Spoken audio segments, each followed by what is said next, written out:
In a way. It says it. We haven't dropped any frames. Cool. There it goes. There it goes. Yay. All right. Look at us. We're good to go. All right. I guess I should tell people we're doing this, huh? Yeah, I was Yeah. actually working on doing that, and then I got distracted again. Oops. Let's see. What was today's thing about Gentoo? We were gonna do Bluetooth. We need to bring in Bluetooth support, and I gotta find out Yeah, if so you say. what does that mean? I don't know. I guess you need Bluetooth. I don't know. Well, I don't use a lot of Bluetooth. I have this keyboard. Yeah, well, that's fair enough right there. Yeah, but I don't really use the keyboard for. I don't use it Bluetooth. I prefer a wired keyboard. Right. If I need a mobile keyboard, I have the one that's attached to my laptop. What? Yeah, I know. Who does that? But I do have. I guess I have a tablet that I could do, but that's not Linux, so it's not. It's not the same. Right. Right. Trying to compile in ye old Gentoo. I don't know why I'm old English right now. I don't know, but that's cool. That I'm speaking in old English. Sure. Ye old Gentoo. It's not that old. Just because you don't have those newfangled binary things. Yeah, right. Yeah.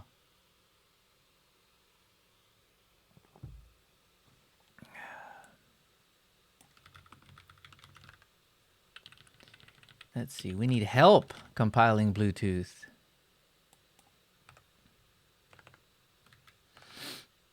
I think we always need help. Yeah.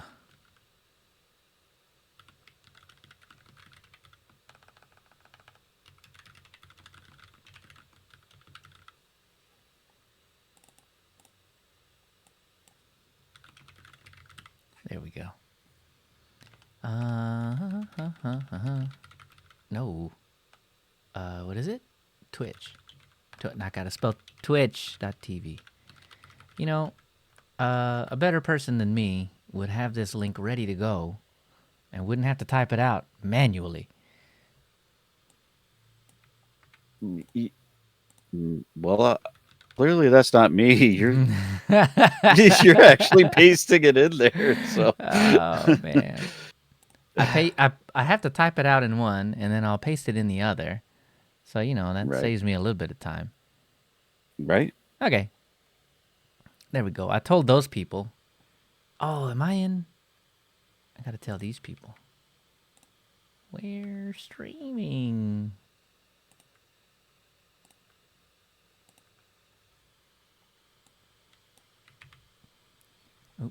Oh. One of these days, man. One of these days. I'll be so good. I tell myself that too. Yeah. No. I don't know. Yeah. I think It's fine. what's going to happen is one of these days we'll have an AI bot to do it for us. I suppose. It's got to be, right? That's what they invented the AI for. Not to take over podcasting. Hello, Larry. Larry, hello. See, now, hang on. Here, got it. Oh. I need Aaron Rainbolt says he needs to, I think we've convinced Aaron to do it. Try Gentoo? Yeah. Yeah, probably. Wow. I didn't see this. Oh, he just said it a little while ago. Okay, that explains it. Hey, listen, we need to congratulate Aaron. Aaron recently became one of the masters of the universe in Ubuntu. Whoa. So he's really moving up. So he's a master of the universe. Yeah, that's fantastic. All right, so when he joins the live stream, we'll congratulate him. Well, I did it anyway. Even if you Okay, didn't fine. Fine. Congratulations, Aaron, even though you're not here, to accept your award. Yeah, that's it. That's the Yeah, part. this is the award. Larry, yes, we got Pipewire in. Was it 2 times ago? Because the Yeah, I last think thing, so. You had audio a couple of times ago. Yeah. yeah, because Mhm. the last thing we did, so this would have been a month ago. The last live stream would have been where we compiled in Wi-Fi. That's right. We had some trouble getting the Wi-Fi in there, and a little scarediness as well. Because I mean that was just mine. Let's see. Yeah, so I think like you said, the only thing you don't have now is Bluetooth, which, I don't know. That's probably not too bad. Yep. Okay, so I guess I Hmm. 129.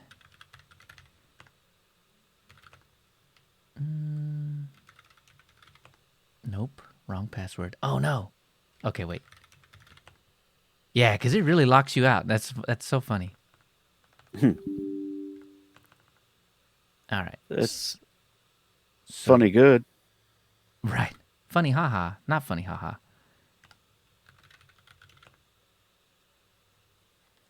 Okay.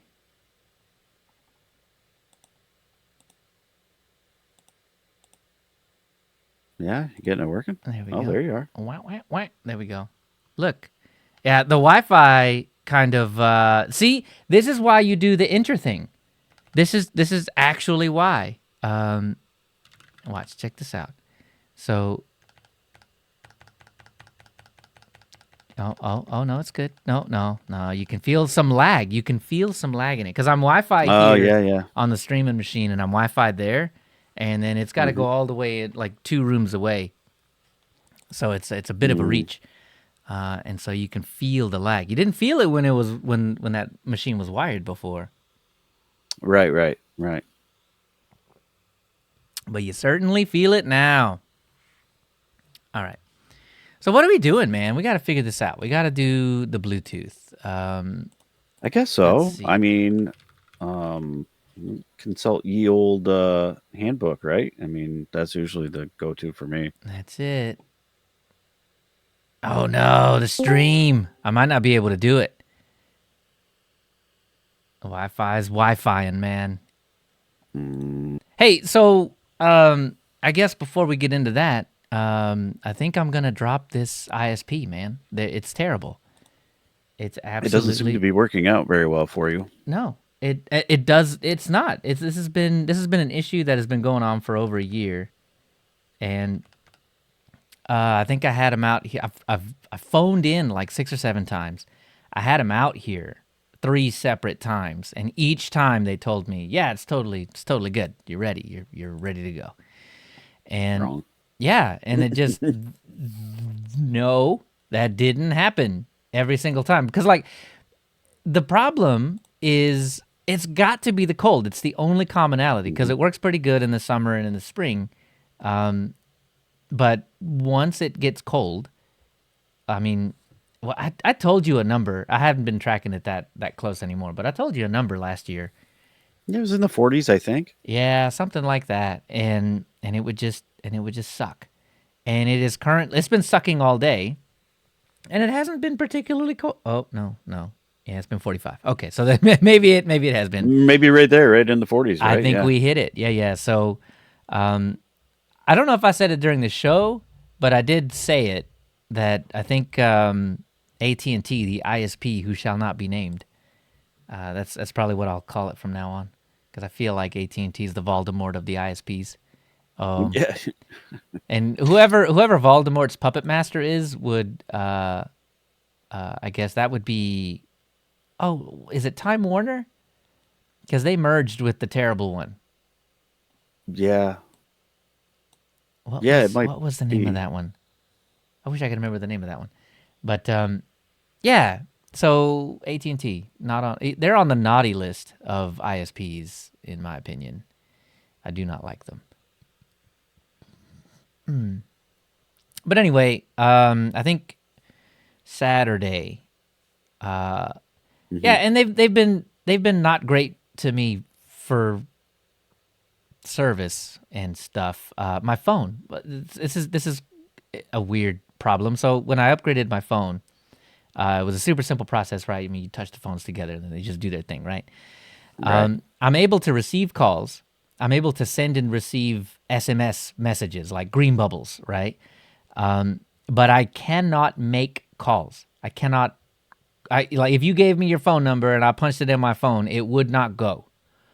It just says no, which is weird to me. And I was on the phone like two or three different times with same guy, luckily, and we did everything in his playbook. And he was like, "All right, cool. It's an engineer problem. I'm gonna escalate this, and then within 5 business days, you'll hear back." That was in October. I haven't heard anything, and I still can't make calls. So Oh, yeah, that's not good. luckily, everybody I know has some alternate way for me to call them, so it's cool.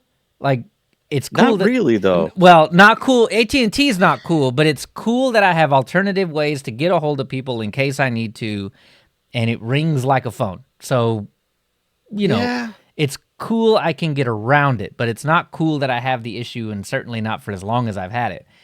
Wow. Yeah, so yeah, I don't know what I'm doing, man. But I feel like you can't really do worse than when I pay for a gig, I'm getting 50 meg. That was what I tested at today. That's absolutely, yeah. Yeah. Not even in close proximity. Oh no, this is So, this is like, I've removed. I mean, I'm just saying that's not even in close proximity. That's not negotiable as bad. Oh yeah, nope. When I'm what is it? When I'm getting 5% of what I pay for, Is it even? Yeah, like, isn't it? I think I mathed. Did I math right? Yeah, is right. it, Because 100 would be all right. 10%. Yeah, it Yeah, would be okay. 5. All Yeah. right, yeah. So if I'm when I'm getting That's terrible. 5%, yeah, it's terrible. And then the past two live streams we did, I had to swap over to my other Wi-Fi just to be able to finish out the live stream. But we lose Gentoo access. I guess I could just put that over on the other. Well, Yeah, hey, but then you're actually, putting everything over there. right, and that's not a fun ISP. That's an ISP I have because I work from home. So, you know, um, Right. So I mean, that's not good. yeah, no. So I think what I'm gonna do is I have to drop them and go with the only other option that I have. I'm not happy about it. I'm not happy about it, man. But I guess as long as it works. dude, I don't even care if I could just take their bottom tier, which is 300, 300. Hmm. And that would be far and away better than what I'm dealing with, man. Like even if Yeah, I got absolutely. half of that, I would still be doing better because it's not really like if you didn't do too much at a certain time, like it wouldn't actually be that bad. Because 50 megs isn't terrible. Like when everybody's streaming and No, it's not. everything at the same time, it kind of is. But it's the fact It's that there's something going on in the line itself that's yeah. causing So it's massive latency and drops. So yeah. yeah, I don't like it, man. Anyway, so yeah, making deals with the devil. That's what you got to do. Yeah, it all started when I put this poster up, man. Yeah. No, it was before that. Had my Office Space poster up, I think. I think you did too. Oh wait, but that actually makes sense too, right? They're over there smashing printers and stuff. So PC load letter. what? What does that mean? Yeah, I love that movie, man. I do too. And it's still, I feel like it's still fairly fresh. The tech in it is old, but it's evergreen, Yeah, man. but oh, it's a timeless classic. Yeah, yeah, it is. Okay, okay. Let's see. How do we do this? Da. In most cases, enabling RF com.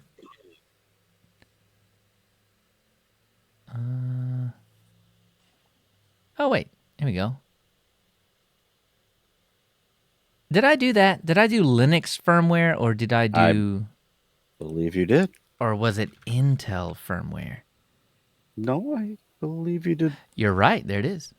I that. emerged Linux firmware. Let me, boop.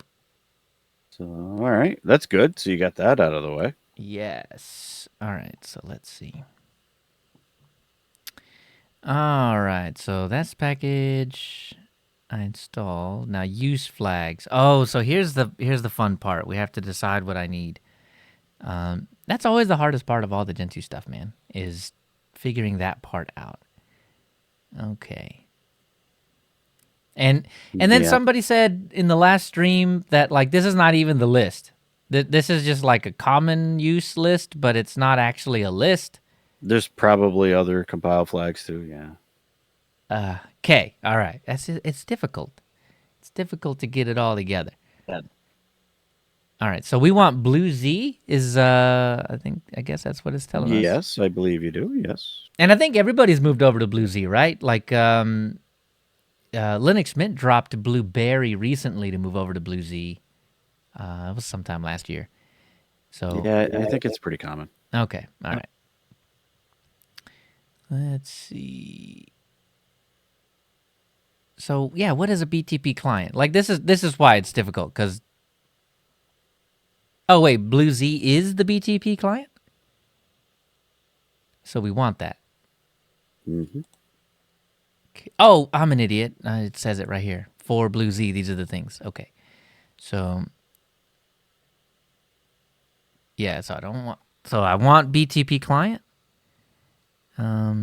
Why would you need cups for this? Printing. No, Well, you for this. probably don't need it for that unless you were printing Yeah, with your Bluetooth. yeah. No, Larry, it's not Spectrum. It was, it is, what are they called now? Optimum, I think. Hey, Colonel, I think you have us up a little loud. I guess it's on your speakers? Because I hear myself a little bit every now and then. Let me see. So debug. Yeah. Do we need that? I don't think so. If you want to get meaningful back traces, I'm not smart enough for any of that. Let's see. There we go. All right. So then, do we need? We don't want deprecated. We don't need that. Don't want experimental. Install tools that upstream doesn't install on purpose by default. I suppose no, right? I just need. Yeah, I I was gonna just say, need how basics. brave are you? Nah, nah. I don't need Bluetooth mesh control. Enable MIDI support. Enable OBEX. I don't even know what OBEX is. That's an audio format. Oh, yep. Well, that tells you how much OBEX stuff I have. You probably have a bunch. You just don't even know about it. I mean, I don't know. I mean, Yep. it could be popular. It might not be, but I know it's an audio thingy. Yeah, the closest I know of is Opus. Right. But I'm pretty sure Obex is another one. All right, read line. I remember us talking about this before, but I don't remember why. And are they being cheeky when they say this? Enable support for read line, a GNU line editing library that almost everyone wants. That's being cheeky, right? They're A little bit, yeah. okay. So I don't need read line. The system D's Well, I on don't know. global. Almost everybody wants it. Almost, and I guess I'm not. I'm not in almost. You're not in that, right? Yeah. Okay, but I do want UDEV, right? I would think so, yes. Yeah, device discovery, power, storage, device. Well, I don't know about storage device support, but you know that kind of. Okay, so probably do want device discovery. Yeah, you do. All right, so UDEV and BTP client sounds good. I think so. So, do I actually have to apply those? So if I just go and emerge Blue Z, do any of these use flags get applied by themselves? Not without you changing your flag somewhere. So like right, so I know the if so like this, the Etsy portage make.conf Right. part, and you want to enable Bluetooth globally. Let's do that now because I know that's going to be a something I need to do anyway. So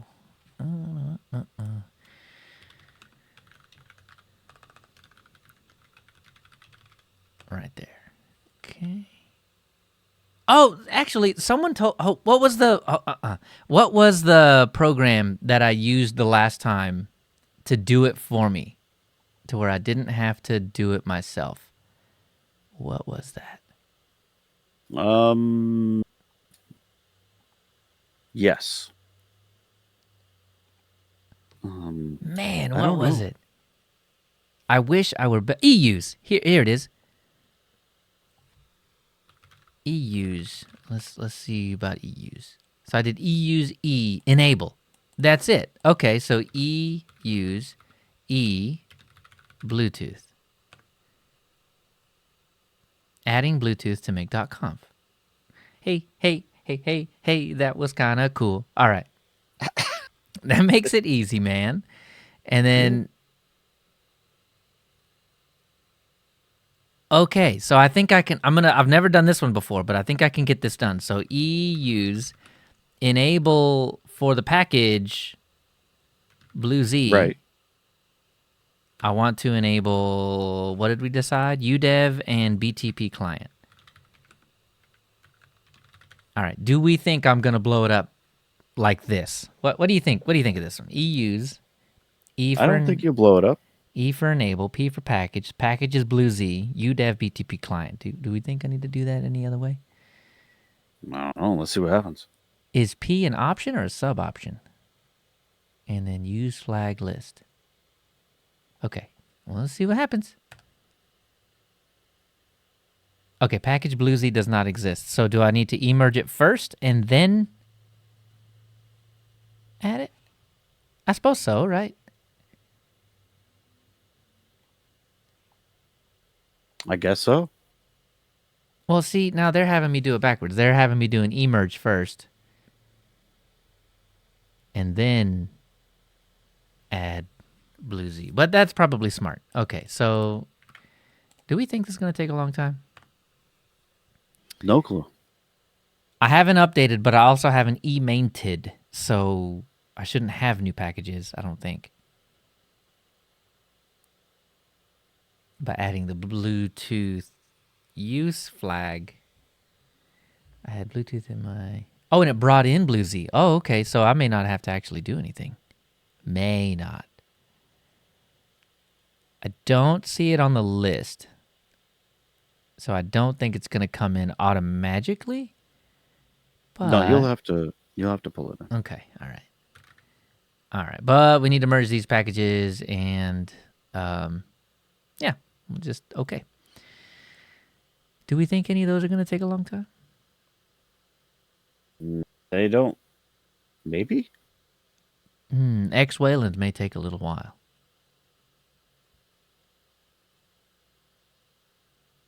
Okay. Okay. Oh, you know what I didn't think about? Oh, you know what I didn't think about? Um, well, What now? I have an idea. Um, Okay. you know what?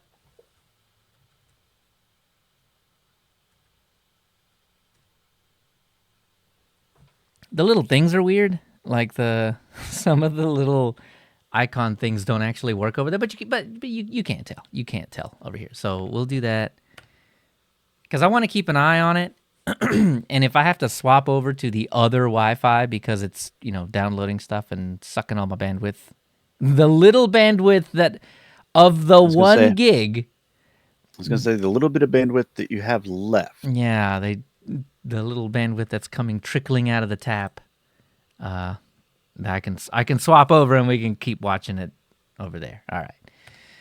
Okay. Good luck, everybody. Good luck, everybody on the stream. If I stop, see you in a sec. Good luck, everybody else. All right. So what I wanted to do, um, was look at some of these comments, man. Yeah, you had some comments. Let's look at them. What you got? Let's see. I'm gonna close that for a sec. Yeah, I don't know. This is actually kind of tricky business because I don't know if You don't know what you got. yeah, these comments could be a little bit of anything. So it's anyway. So Canonical wants better Snap support outside Ubuntu based on latest hires. That was actually kind of cool, I think. So that's been a pretty common complaint, hasn't it? Yeah, it has. Where you can't, sort of, you You can't run snaps. can, but it's not. You can't. Yeah, Yeah, right. someone in the chat was talking about running snaps on OpenSUSE, so I know you can do it, but I You think, can. You can run them on anything with System D, really. yeah, that was the caveat there is you had to have System D. So Firefox doesn't. So it'd be nifty if I could still open Firefox when my home directory is NFS AutoFS. Oh, So he's running a yeah, system where his home directory is on a separate server. right. I think you have to do a bind mount there. And it would work? With a bind mount, probably. See, this Dan, you got to go in here and like lay down the knowledge. And be like, listen, there is a way. Yeah, it's a pain though. I believe Like it. the whole thing is a pain, right? Yeah. Like, yeah, when you got your home directory not where the system thinks it should be, I don't know. It Yeah. doesn't work as smooth. It's possible. It just doesn't work as smooth. You got to Interesting. be prepared for the pain. Yeah, true.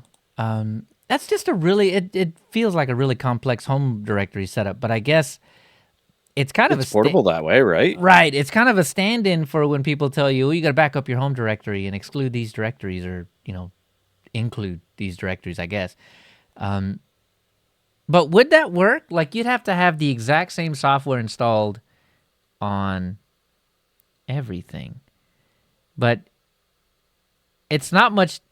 It's not terribly different from the concept of roaming profiles in Windows, right? Yeah, it's not quite like that, but Yeah, it's probably pretty it's close. It's kind of a great. It's kind of nifty. yeah, it's solving the problem with a sledgehammer, right? You want stuff and preferences and whatnot to be portable, where you're like, well, here, let's have the whole home directory. Yeah, have your whole home directory. There you go. I do wonder what the setup is. So on something like that, interesting. Anyway, oh my God, Solus, what are we doing? Oh, I like the general consensus of feeling on Solus, which is neutral. This got enough up and down votes to be 0. Zero. It's zeroed out. It's amazing. It's amazing. The canonical one is at -2, -2. So Oh well, guess we know where that stands yeah, too. Huh? the temperature there is a little lower. Hey, Saigoneer. So Solus should be happy they came out at 0. Hey, man. You know what? They're better than canonical. That's a good thing. Oh boy. All right. Let's. Oh wait, hold on. If you ain't first, you're last. That's right. So Solus is last, is what you're saying. I'm curious, man. So I saw this one yesterday. I posted Yeah. it pretty early on, and man, sometimes software calls to me, and Solus is Yeah. probably one of the absolute best experiences I ever had in in a non-Ubuntu, like non-big distro kind of experience, Mhm. man. And Budgie is just nice. I like Budgie a lot. It scratches Budgie the is same nice. itch that Cinnamon kind of scratches, I think. Yeah.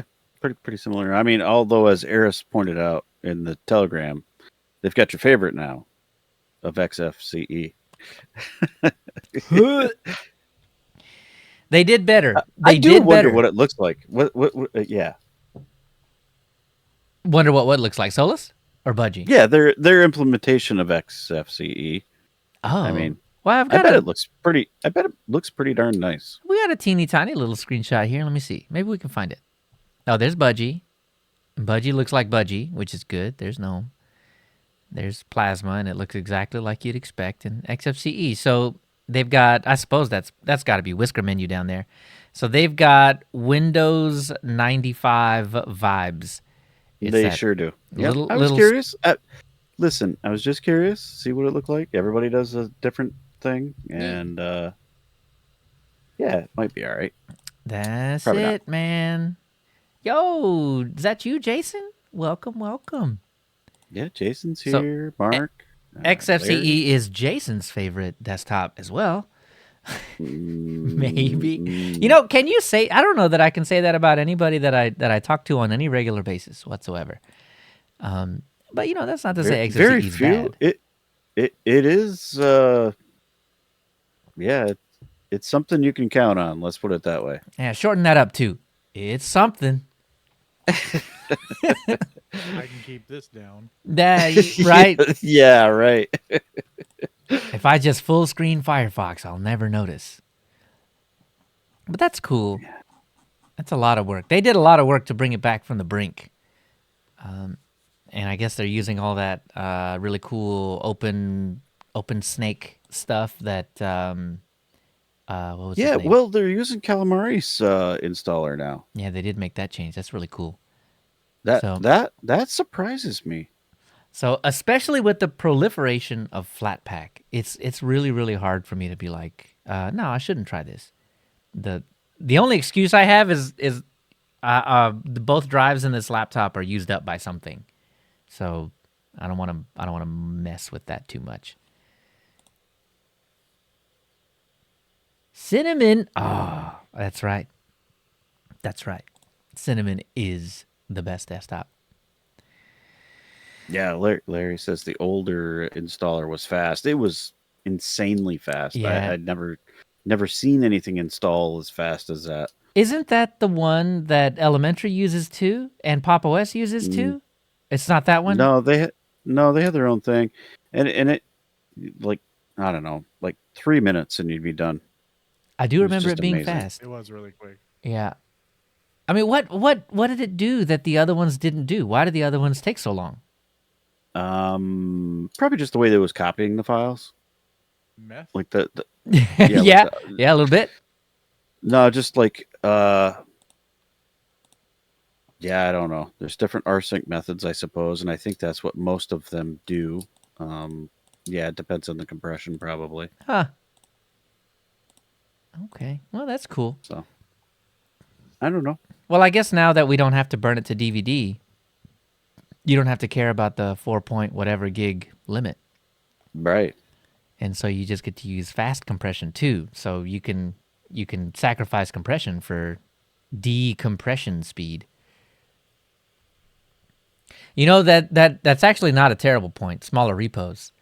Well, yeah, less packages to pour over, right? Yeah. Yeah. And Larry said compression as well. So yeah, smaller repos just because there's not as much. It's the core system.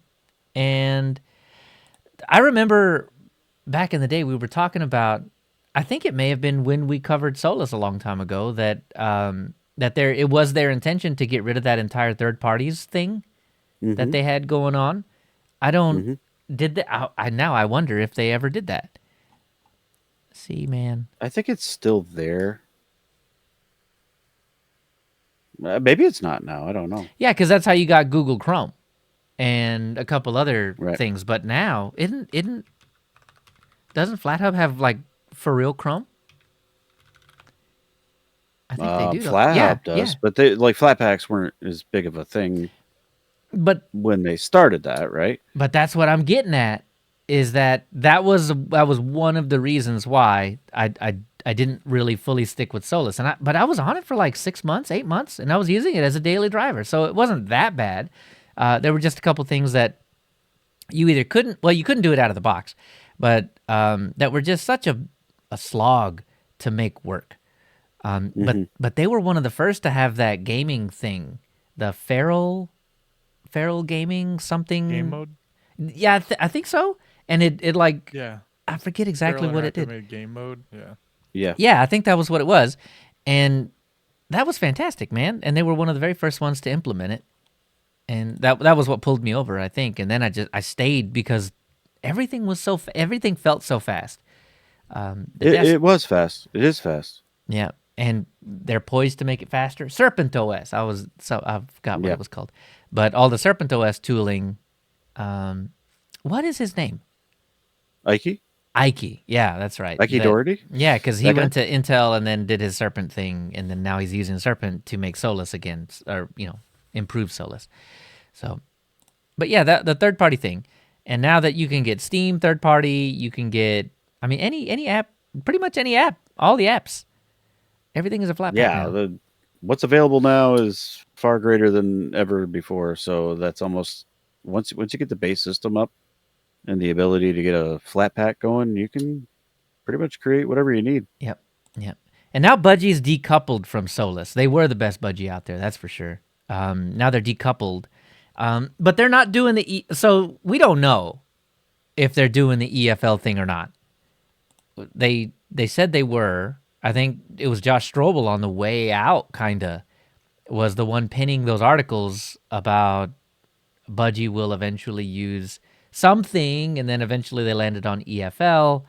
But I haven't heard a whole lot of anything about EFL in the past long time. So is that still happening? I wonder. I don't know. I don't know. Yeah, I just recently searched. Look at that. I know we had talked about it off camera, I think. Yeah, yeah. And Yeah, so back in March, someone mentioned EFL, Budgie EFL instead of GTK. Budgie desktop. Here we go. yep. Here's something more official. Yeah, here they we had go. yeah, but I mean like March is a long time ago. Yeah, here we go. Budgie is worth a try. Oh, that's Y Combinator. Oh, that's Josh Strobel. Okay, so Josh posted on Hacker News. Blah blah blah. Where is it? Oh, there we go. Yeah, Budgie 11 isn't going to use any GNOME applications. Its settings daemon or mutter may not even use GTK, but rather EFL. And this was in February of 2021. So that's we're coming up to 3 years ago now. All right, so that started 3 years ago. Right. And then in June 11 of 2022, what is going on here?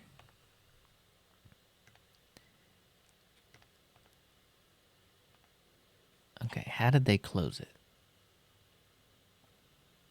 Okay, so as late as June 11th, the plan is to build with EFL.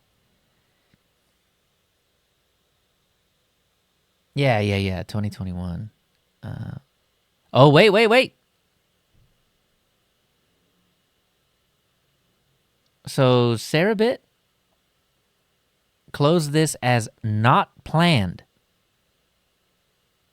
on June 12th, 2022. But that's 2022. It feels okay. Maybe it's just COVID time or something. I don't remember what happened when, but that seems way earlier than the last time I remember reading about that.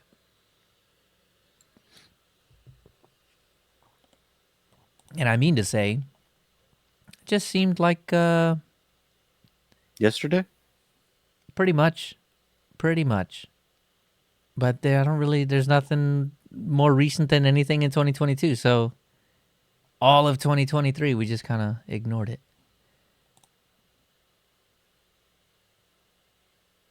Yeah, 2022 was the troubles. Right. State of Budgie, April 2022. Oh, here we go. Okay, I should just have gone to the Buddies of Budgie website, honestly, I guess. Oh, there's no mention of EFL in this post. that works. That works. All right. There's got to be something about looking forward to Budgie 11, right? Budgie and beta or something. Okay, goals for 2023. See if EFL comes up here. Here we go. Q4. For Q4 2023, the goals at minimum should be finish Blue Z, RFC Budgie configuration, and continue our experiments with Wayland. So he says, there are some items not touched on for specific quarters that might be nice to see, such as an EFL or iced port of Budgie desktop view. So as late 2023. Is that right? Well, no. that's a Late goal for the end of Yeah. 2023. Okay, so this is late 2022. That was it. They wouldn't really talk about it over here. All right. Yeah. I mean, I figure that's got to be, there's no EFL here. There's got to be that focus on Wayland and not EFL, because those are two huge undertakings. Well, I think the EFL pieces were to also help them get to Wayland too. But they're doing it on GTK first, because that was their post. This one, Right. I got in trouble on our Lemmy early on. Okay. When we had like less than 100 subs. There was somebody that was like, because the name of the post is actually just Wayland. That was it, and I posted it, right. And somebody came in and was like, "This is a news channel. Maybe you want to put a news title on it, because this is really the title, right? Budgie 10.8 released. Like that would have flown. That would have been fine. But for some reason, the post itself shows up with the title down here, Wayland, or something. Anyway, I don't remember what it was, but it was funny, and didn't fly with him. It was funny. I laughed about it.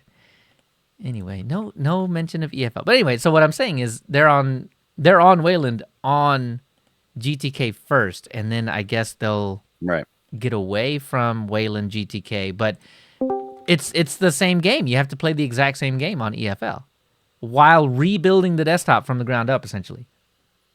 Hi. Hello. Hey. Welcome back. To work without it breaking. Hey, maybe you know something about Budgie and EFL. Do you know if that's happening? I don't know if that is or isn't happening. Yeah, I'm not trying to make. I'm not trying to get you to lying or nothing. But no, it's. I don't. I can confirm nor deny whether or not Budgie 11 will use the Enlightenment Foundation libraries. Okay, all right. Okay. It's because they pretty much went through all of 2023 without saying anything about EFL, and I'm like, well, they must just we're just gonna go Wayland on GTK. That'd be fine. Oh, I can definitely assure you something that is definitely sort of part of the plan, but not really. Oh, not really, huh? Okay, all right. So Budgie, this has already been confirmed and said a bunch, but I think a lot of people missed this. Budgie 10 is going to get ported to Wayland, and when it does, it's going to lose X11 support at the same time. Mm-hmm. And that Budgie 10 is not changing from GTK to something else. Correct. I do remember seeing that in some of the original Josh postings about how that was going to work. Yeah. Yeah. Mm-hmm.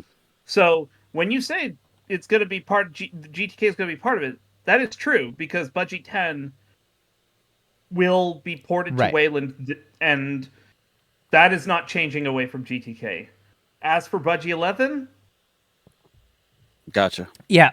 Well, I mean, I kind of know what's kind of going on, because I hang out with the Budgie people every week, but you know, nothing is set in stone, is basically... there's a lot of time in between here and there anyway, so... Yeah. And that's kind of what I figured. I will say their priority this year is to get to a point where there's a working Wayland session. For two reasons. One, you are all probably aware that Red Hat Enterprise Linux is dropping the X11 server in RHEL for 10. bare metal. The bare operating system version. Sidebar here. Sidebar. It is very bloody confusing that it is called Xorg, when Xorg is the organization Xorg is the code base, and Xorg is the name of the bloody binary for the actual server. Yeah. Yeah. It is, and this is actually a legacy of back in the days of yore. I found this out from, I think it was Alan Coopersmith. I had a thread on Mastodon about this, and it turns out the reason for this is that back in the old days, before loadable modules and the ability to like plug and play X11 device dependent drivers, you had to compile them into the binary itself. And so you had an XFOO for every type of system. So there was an XSun, there was an XSGI, wow. there was an X386. Yeah, I remember this one. Yes. Yep. And this is where that comes from. Yeah, I got slapped with that one in the face with Slackware. Well, I mean, I broke my system trying to compile X386 from scratch once. So, that's because, its build system isn't like what anything else is, because they used iMake and all that other weird stuff that, like, right. Yeah, they auto-toolized, which it is a bad thing when auto-tools is considered better. Yeah. I know what you're talking about. Yeah. Yes. So, again, harkening back to this, right? The current code base Xorg was essentially a reorganization of the X386 code base with making it more cross-platform and making it capable of being able to run different hardware drivers and stuff like that. And so the per machine type naming went away, and they just went with user bin Xorg. But user bin X, which has been assimilating to user bin Xorg for ever, no, if it were up to me, would call it XHW, X for hardware, right? Like, anyway, all that to say is that server is going away. The X Wayland server is sticking around for the foreseeable future. And everyone's seemingly unclear about that, but that is still, like, it was explicitly said. Yeah, I was gonna say I read the Red Hat post about that, and it was pretty clear exactly what they were doing. Because not only did they say that, they took an entire paragraph to double explain it. Yeah, exactly. So I was like, makes sense. They're getting rid of X. They're keeping X Wayland, and if you need to be on X on Rel 10, you need to target X Wayland so that it works. Right. Yeah. Right. Yeah. But so that means, and this was already in the Fedora land. This was already like we were heading towards this moment where things were moving over to Wayland and stuff like that. Y'all are aware that I took the bold move of making Fedora KDE be Wayland only. For Fedora 40, and that was because I was aware that this was happening. And one of the things about Fedora 40 is that it is the distribution that will be branched to create CentOS Stream 10, and thus Red Hat Enterprise Linux 10. And so I wanted the way that Fedora KDE SIG maintains KDE Plasma for RHEL and Fedora is that we keep them in sync. So we have one code stream for Fedora and RHEL. And so that means Fedora 40 and RHEL 10 onward, we want to have Plasma 6. Right. And so we want to make sure that Plasma 6 is good enough to stand alone on Wayland. Right. And so that is why we are doing it this way. And actually, we've had tremendous, great feedback, great communication with upstream KDE about this. And I don't think people realize how much progress was made in 2 months' time. Since October to December, so much stuff improved. It is amazing. Yeah. No one has, if you have not been paying attention to the bugs and the betas and stuff, you are going to be blown away when the release candidate goes out tomorrow. Yes! Yes! Because I need this. I need this so that I can have a really good idea, because our KDE episode is recorded next week sometime. Next week. Yeah. So crossing my fingers, again, I'm not making any promises for the Fedora KDE SIG, but crossing my fingers, as soon as those tarballs are released, we're going to pump them right into Rawhide, and then as soon as that's done, we will have the whole we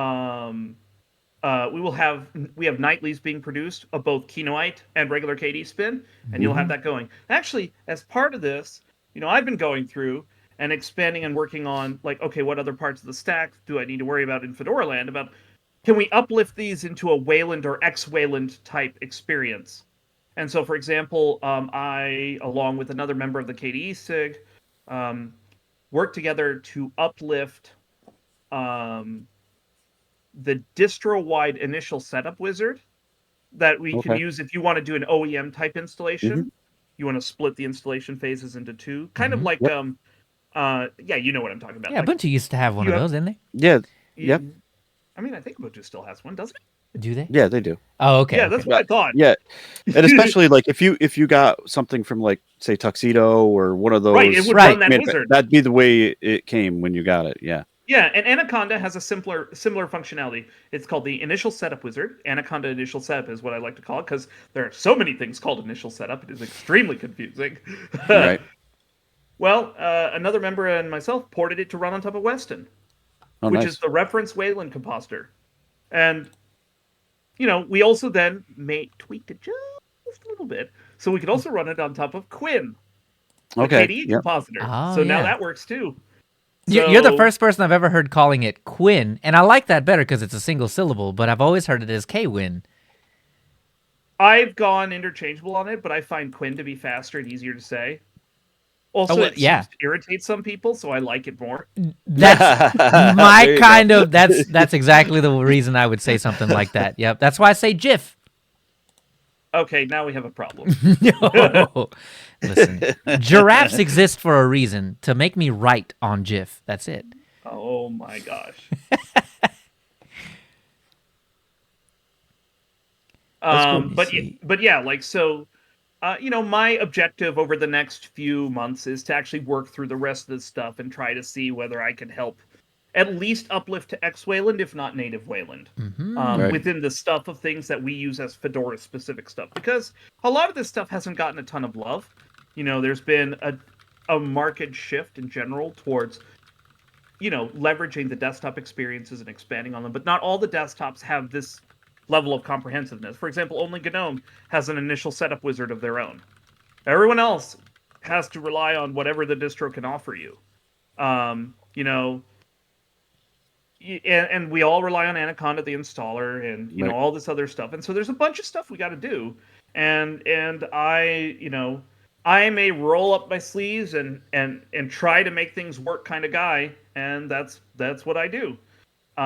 So I give it my shot and figure it all out. How is speaking of Anaconda? I don't mean to derail you, but No, go for it. I'm curious about the Anaconda switch to like a web installer kind of. Yeah, it's like a cockpit sort Yeah, of. the new spin-off. installer. Yeah, that's coming in 40 for workstation only. Oh, cool Nobody though. else has Okay. signed- All right. That's- Yeah, no one else has signed off on it yet. I'm so excited to see that though, because everybody always trashes on Anaconda. I kind of cut my teeth on early rels, so it's not far away from what I'm used to. So I guess I'm just So used to it. But So the thing I find funny about it is that the people that are as you move down the experience ladder for dealing with operating system installations, I tend to find that people like the existing Anaconda UI more.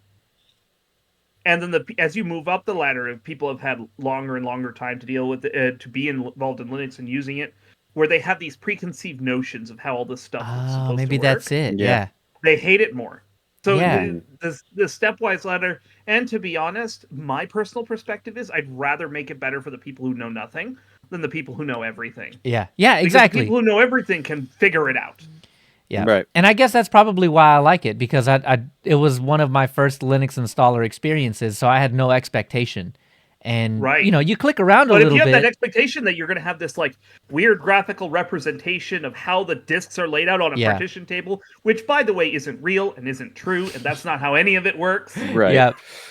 And I But- think most people's complaint was that it wasn't linear in that Right. it's like hub Yeah. and spoke kind of. You hit this thing and Well, you the go, hub and spoke part, I think the legitimate complaint I could say about it is that it's unclear whether a step needs to be run or not. right.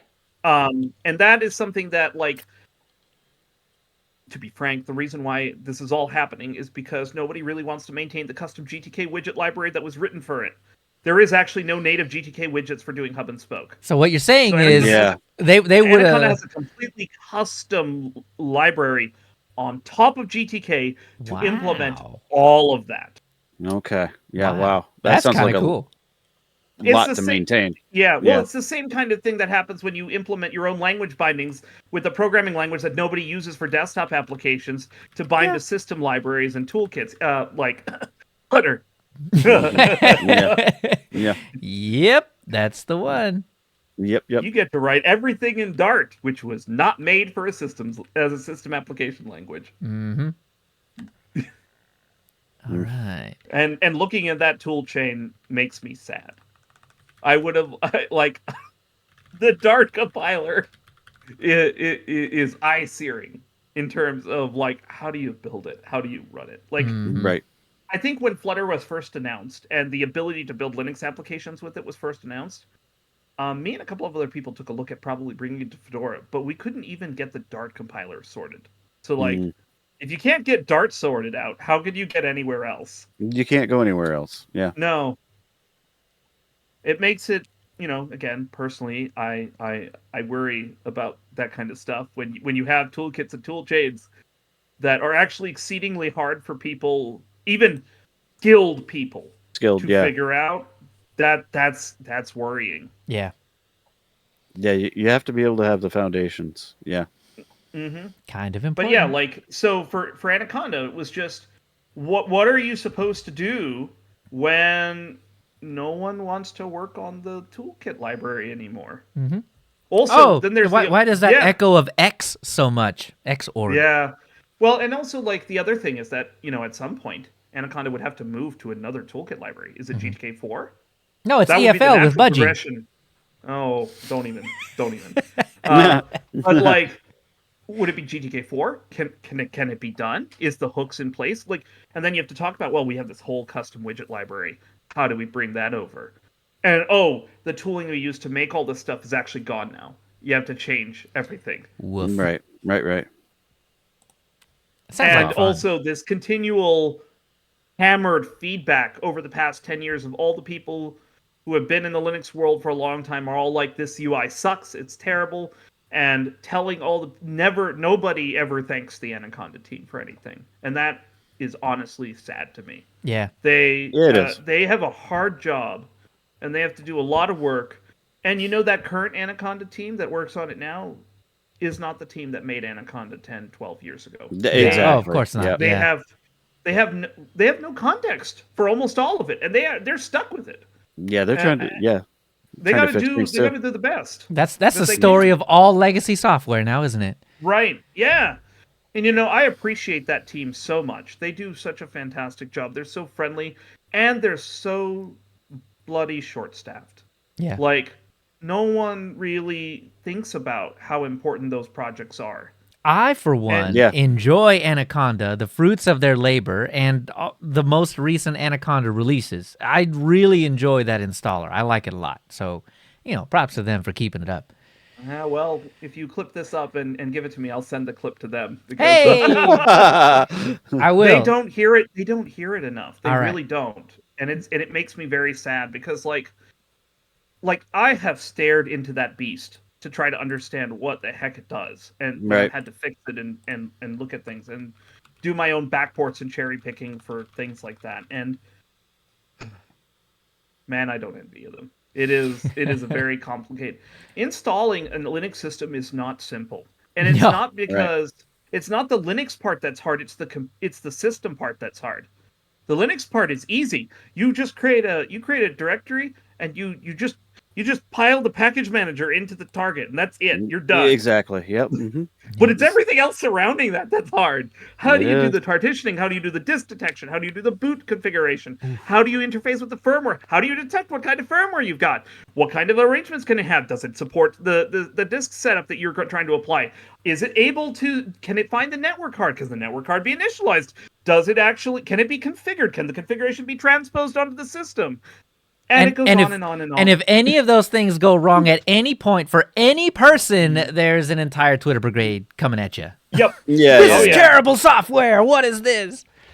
It's a big part of the reason why you've seen Linux distributions move from single-phase installation to two-phase installation. Like Fedora, Anaconda for Fedora Workstation, not the other spins, but Workstation specifically, is a two-phase install. You have just have laying down the operating system on the disk in the first phase, and then you reboot into GNOME initial setup to take care of the rest. Yeah. And then you look at, for example, Elementary OS.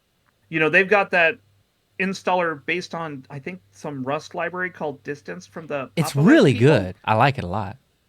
But it also is the same principle. It's a Yep. two-phase install. Yep. And Ubuntu experimented with a two-phase install a long time ago. I don't think they currently do that. At least the last time I installed Ubuntu, they don't do a two-phase install. Although all the distributions that use Calamares could totally do a two-phase install very easily if they wanted to. Yep. And maybe they should. Yeah, Dan, maybe they should. Maybe. Staring at you. I don't know. Yeah, you're not wrong. Well, we're one of the few that use Calamares. So Exactly. Well, like I'm experimenting with two-phase installation for Fedora KDE. Personally on my own. I haven't really said this to anyone or done anything with it or talked about it because, well, it doesn't work right now. So there's not really much to say. But, I want to get Fedora KDE to two-phase install because then it means that it's easier to put onto hardware. It's easier to give it to friends and family on computers when you're doing refurbishing or gifting or whatever. Yeah. Those are important for that kind of stuff. Because I don't want my user account in there and then have to go wipe it automatically. Like, be there in person and be like, yeah, I got to go wipe my account so you can create yours. And no, we don't need any of that. No. Yeah, exactly. Oh, why? Larry said he needed to buy a lottery. Why do you need to buy a lottery? What did I miss? Oh, that reminds me. I won $5 on a scratch off the other day, so that's kind of cool. But I got a scratch off card for Christmas. I should do something with that. Now, okay, so crazy segue, but that's one of the coolest gifts that I could get because buying me gifts is hard because I want stupid stuff like Raspberry Pis and accessories and just tinkery things, right? And it's really hard for anybody to know exactly what I want.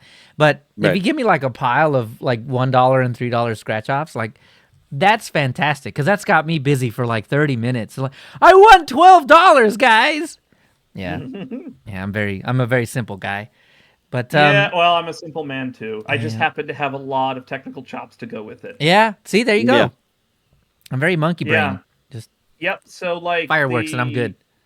So the two-phase install stuff, I think, is something that we're gonna, I want to do for Fedora KDE, and I think, I think distribution should, if any distribution has any half interest in being able to do those kinds of things where, a friend preloads a machine and then gives it, or if you're doing OEM stuff, or whatever, stuff, yeah.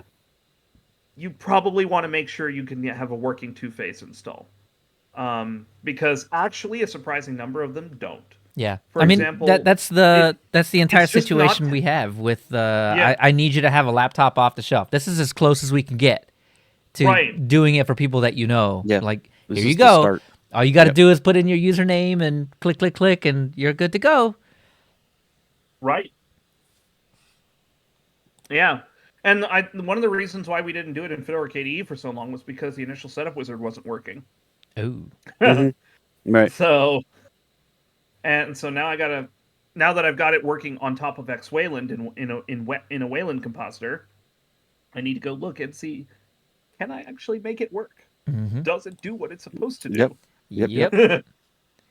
Cool. We do have open QA tests for it as part of the spin thing. So I know at least on a basic level it works.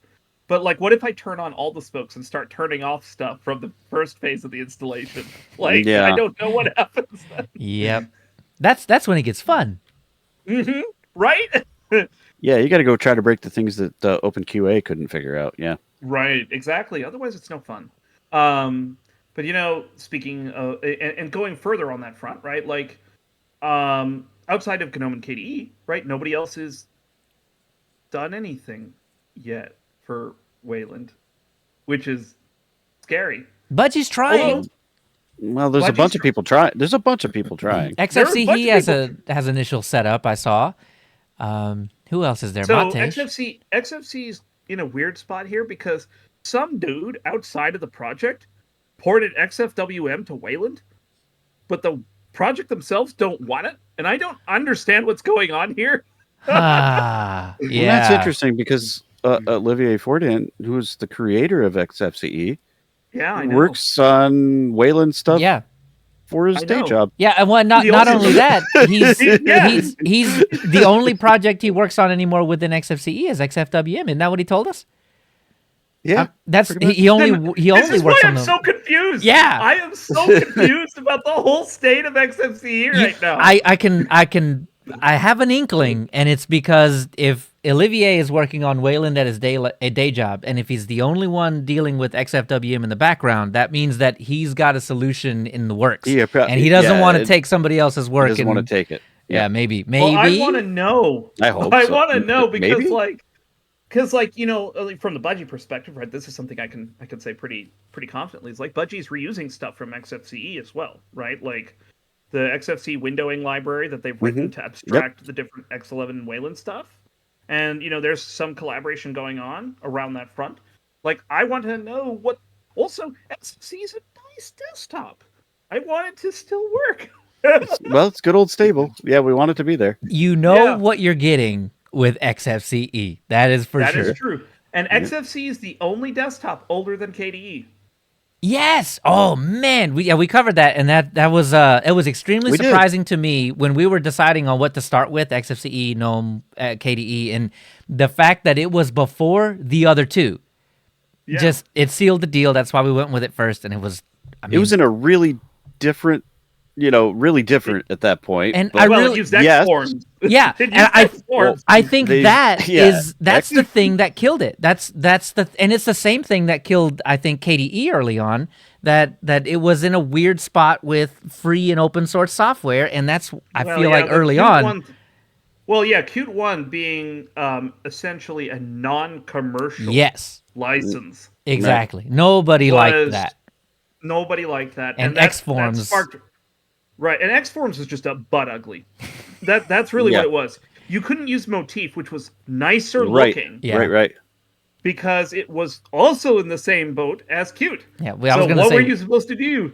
It was either XAW, which no one wanted to use at all, or Xforms, which is what XFCE used initially, and then they moved to GTK Yeah. because GIMP didn't want to use Xforms, and so Right. they wrote their own toolkit, and Exactly. that became GTK. Yep. Yep, I love that little bit of time, that time slice in history, because it's such a It was weird pretty exciting. thing. And you see that kind of GNOME kind of won out after everything. So Well, GNOME went out for two specific reasons, and they have nothing to do with the toolkit. Right. oh They won out for two reasons. The first reason was that Sun Microsystems paid for all of GNOME to True. be rewritten so that it could be accessible to comply with the government standards at the time for accessibility. Because Solaris was going to use it for the Sun Java desktop. Why it had to be called the Sun Java desktop beats me. But that's what it was, and it was actually GNOME 2. And the other reason was that the two largest commercial Linux vendors at the time had all the paid staff, working on GNOME. was that Red And Hat? that was Red Hat and Yeah. Novell. Yep. Mm-hmm. Yep. Ooh, Because I Novell still. acquired Symbian and SUSE at the same time. And Yep. I was them together. working on SUSE DNS servers at the time that the Novell acquisition happened, and I didn't know what was going to happen. But that was around the time that I took down the entire network with and I broke yeah, DNS. that's always fun. Hey, Whoops. it's always DNS. Always It's- DNS. and in my case, it was really DNS. Yeah. Yeah, so because of those two factors, all the energy quickly went towards GNOME. Now it didn't matter that Novell had it because after squishing SUSE and Novell and Symbian together, nobody got along, and eventually all of the people bled out of the combined company and went to other places. Most of them went to Red Hat, but some of them went to other companies, and the stage was set. GNOME wound up being the thing, and then that continued to be that way all the way through. And then over time, there were things that happened. I don't really want to get into detail here on a live stream about the details of the things. You'll be Ask me forgiven. Yeah, ask me sometime off air, and I will happily talk about this All because right. I have had friends who were actually involved in that ruckus that Mm. led to the downsizing of funding in the Linux desktop, and that downsizing of funding meant that, um, well, in the sense of that people stopped caring as much about it from a commercial sense, they started Right. pivoting away from it and stuff, but it also meant that the choices solidified in the 2000s kind of stuck. And then even though things pivoted, right? You have 2008 with KDE 4, and then you have 2011 with GNOME 3. Right. At those points, those were inflection points where things could have changed. And the reason they didn't change, from my point of view, experiencing it and living through it, was that there wasn't enough money for anyone to care. Yep. The And eternal so, problem. well, no, I mean that no, there wasn't enough money for anyone to care that they should change anything. Ah. Like, because, so for example, today, I think if you look at the landscape, you'll see that while GNOME is essentially dominant across the commercial distributions, you'll see that KDE has a very strong community presence. They do. GNOME is certainly up there. They do a good job of developing their product, their shell, their experience. But it's very, very clear that KDE has a momentum in the community sense. But that doesn't change the fact that because there just isn't there's a degree of inertia around what you see in the commercial Linux space, and that has continued to reinforce this for GNOME. I think I've said this before. Like I know Brody. Like he recently did a video about my 1-year-old Reddit post about why no distros do KDE by default, and I'm Yeah. just like, Yeah, I remember that. Yeah. it took a year for someone to notice this, Slow news week. What can I say? right? You just got to forward them straight to us, man. We got it. Yeah, but like it basically comes down to, GNOME does a good enough job. They make a good enough desktop, and it is simple and well executed enough Right. that the other factors aren't important enough to the people that fund it. Yeah. Mm-hmm. And I like to say that GNOME is commercially successful, but maybe not necessarily so community successful. Uh-huh. They I have an would agree. image problem. They have an image problem that they need to resolve, Yeah. and Mm-hmm. I don't know if they're going to. I don't know if they care enough to. Right. I would like them to. I would like for them to do some deep soul searching and introspection. And personally, what I would like to see is the GNOME Foundation giving a community report. That would be really at cool. Guadec, because KDE gives one at Academy. Yeah. The EV gives a community report at Academy. It's Right. part of the thing that they do. Yep. I They do. would like a similar thing to come out of GNOME Foundation for Guadec. Yeah. Makes sense. It's the place to do it. Mm-hmm. Because then everybody's paying attention and they're all seeing what's going on. Right. It's very clear that not all the GNOME developers are bad. Actually, most of them are. Yeah, they're great. probably not. Yeah, no.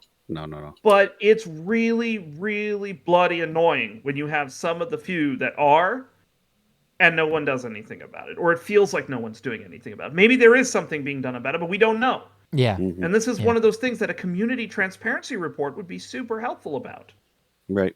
I think it would assuage a lot of the high tension that you have between the community and the developers, man. Absolutely. Instead of You I got to think, have accountability. Right. yeah, exactly. I mean, it's I can appreciate a lot of times where the devs are coming from when they write the what was it, the don't theme my app kind of thing, right? Like Yep. that thing is fine, but you have to take in the full context, and the full context made that come off really not cool. Yeah. Yeah, and I think nothing. I don't know that anything has changed since then, but yep. A vibe check failed. Yeah. I would definitely like that to improve. I don't know if it would, but at the very least, I would like to see a transparency report. Yeah, it would be a good first step. That's for sure. Yep. And then maybe, just maybe, you can get some of these folks that are anti-gnome just be gnome neutral. And that would help. At least neutral, right? Yeah. I mean, neutral is is the best you can ask for people that would never use gnome. Because they just don't like it. Right. But they don't have to be gnome converts. They just don't have to be. You just would like them to not be against you, I guess. Yeah. Outside of the GNOME and KDE sphere, right? You have you've got XFCE, you've got LXQt, you've got Did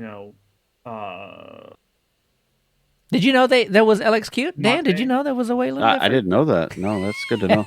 Of course, this is news to you. Yeah, who else is there? So there's Mate as well. Yeah, Mate. yeah. I Cinnamon. actually, that's something I haven't looked into. How is Mate doing on the Wayland front? I'm scared. Is that Okay. bad? Is it? No way. I haven't heard. Wayland of is set to become the de years. facto next generation display server, while Xorg gets some years of usefulness remaining. Now's the time to start planning. Therefore, Ubuntu Mate implemented support for Wayland. So, are they done? Yeah, no. When was that message written? This is their roadmap, and I do not see a last edited date. Why do you think that is? Oh my God. Implemented since Ubuntu Mate 1504. 1704. Okay, this is a little old. 1804. Yeah, I'm going to guess this hasn't gotten an update since 2020. Since or Martin so. left Canonical. Yeah, sounds about right. Well, there we go. Ask Ubuntu how to install and use Wayland on Ubuntu Mate 2004. So who's going to tell me they're wrong? You can't do that here. Can't do that. Yeah, so That's not a thing. That's not a thing. yeah. Yeah, that can't be done here. Let us continue this discussion in chat. That sounds like come around with me back to the alley. And then Yeah. yeah, that one's not going to end well, my man. Yeah, here, buddy. Here, use GNOME. Right. That's how you Mate get it to work. Mate 126 desktop environment released with initial Wayland support, and that was in 2021. So are we? There should have been That some doesn't article. That doesn't include a window manager. Right. There should It be doesn't some. include a compositor. It doesn't include. What they did was they ported some of the applications so they don't crash on Wayland anymore. Yeah. That's what they did. And that's the it. panel is not ported, as far as I know, and Panels are there tough. is no compositor chosen. That's They it. were suppo- Once I get to the Yeah. Wikipedia entries of Wayland Baptist University and Linda Thompson in Human Resources at LinkedIn, I think we've come to the end of what where Mate is. You're at the bottom. You're at the bottom, buddy. We've reached the end of the internet. Yeah. So so Mate worries me. I am scared. Yeah. That's a Because tough one, yeah. I haven't heard anything since Martin left Canonical Yeah. at all. And that was a long time ago. Yeah. And let's see. Cinnamon said that they were going to Cinnamon- be. just released- They're working on it. Yep. They got a roadmap. They're I good. was worried about them, and then they finally surprised us all by saying, "Oh yeah, no, we're just gonna have an experimental session in Cinnamon 6.0." That was Yeah, I look was at that. like, It works. What? that happened way faster than I expected it to happen too. Because I they. expected them to not do this for 2 more years. Yeah, really. I agree It's with some- that, but I figured they'd show up and just say, "Oh, we got that done." Here you Yeah. go. Well, they kind of did. I mean, Yeah, I it know. was here's the announcement, and then it's like, well, here's a crashy session. Good luck. And Yeah. but that's enough. I'm happy That's to just a huge step. I mean, it's huge. and it's available now in 21.3. They just released that a day or two. Is it released? Is it released? No, not released. Not quite. It's super duper close. Soon. It's soon. They're working on it. TM. Hold on, Yeah. wait a minute. Let me see. Is it? There's the release notes are out. Hang on now. What am I missing? Well, one of the fun discussions that has come out of this is this one, where they're talking about where they're like, let's move away from Muffin to a WL root space compositor. The cold water I have to throw on this is that if we do that, you have to rewrite the entire bloody shell, because the shell is a plugin on Muffin. Because because Cinnamon Shell is a fork of Gnome Shell, Right, so it right. inherits that whole architecture. So like changing the compositor means rewriting Everything. Yeah. that makes cinnamon. Wow. That's not happening. I That don't think doesn't that's seem happening. likely. Yeah. That's a pretty large refactor. Yeah. Yep. That's a harsh. Oof. Yeah. Yeah. Is it even So- the same thing anymore? No, at that point, I think it's a completely new code base. Like, because you lose the seems like. cinnamon, you lose the spices, right? You lose the applets. Yeah. And I don't think they call them spices anymore, but that's what I remember them being called. At I one think point. they are. Yeah. Oh, they are still called spices? Okay. Yeah. And you lose the cinnamon shell, which is the whole point of Cinnamon the Desktop. It's all gone then. Yep. Just throw it away. But they're close. I like it though. They are. They're working on it. That's I'm good. curious. I want to see it. So when 21.3 drops, I think you can. I don't know if you have to do anything special for it. The release notes didn't have anything in it, but Well, it'll be in. It'll also be in Fedora 40 because Cinnamon 6 was imported right after it was released. really. So if you go download the Fedora Cinnamon Nightlies from I don't know this lovely place called nightlies.fedoraproject.org. Right. Hold on. You- Nightlies.fedoraproject.com. What is this? org. Oh wait. Org. Oh, ORG. yeah. Yeah. Nightly.fedoraproject.org. And it will take you- Nightly. Nightly. Got it. Singular, There we not go. Plural. And you can find Ooh, all the Nightlies. interesting. Why are our tests still failing? Why are our tests still failing? Okay, I will. Someone forgot to close a bracket.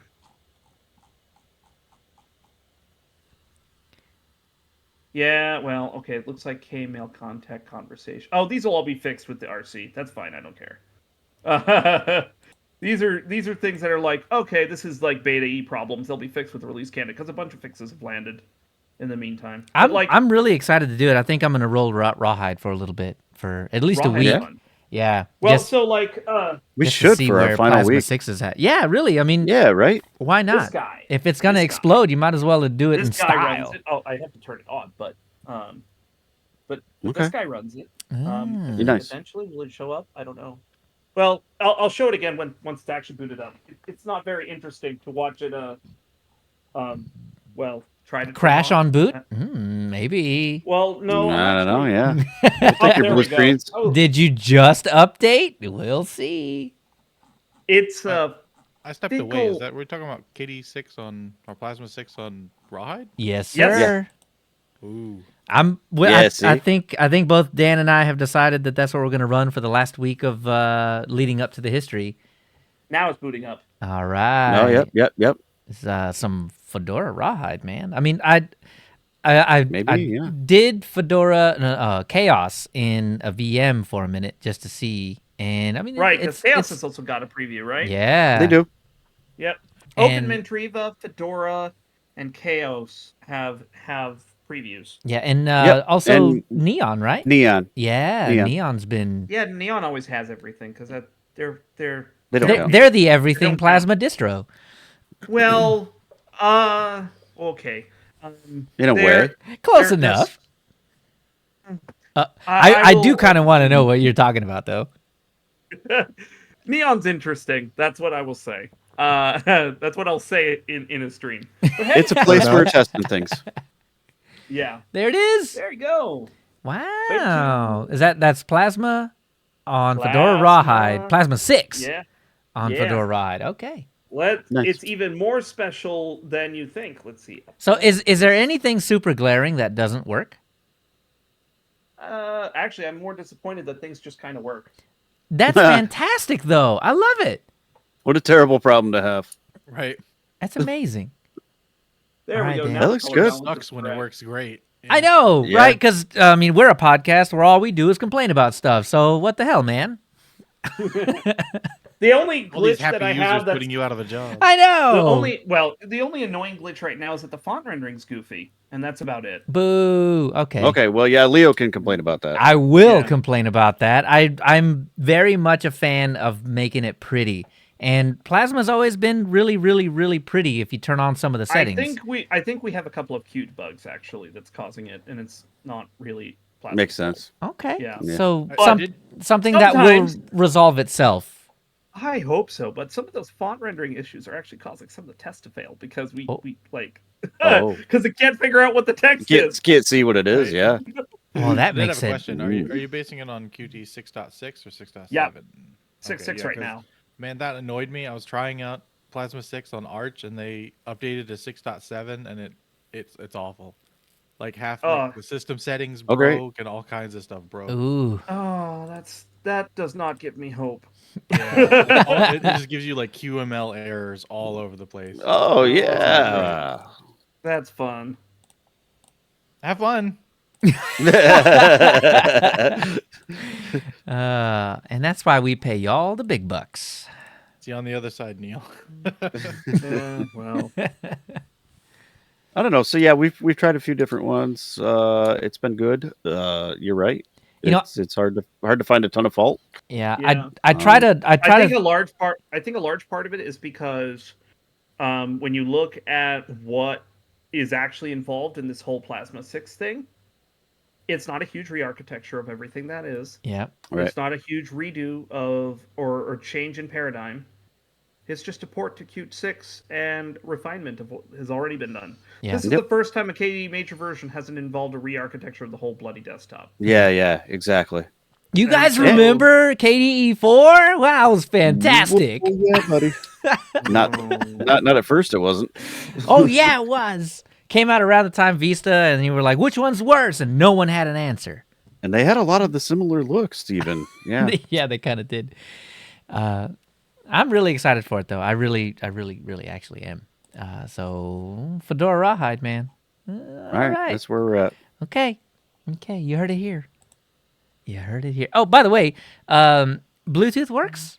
It just works now. Nice. You just set a couple of use flags and emerge it, and it works. So it's like Network Manager and everything else the last time. It's just boom. All right. So yeah, that was it's really together. That was very uneventful. I expected that to break or something. It didn't break. I'm at the point now where I can just emerge, at world emerge, and it just works.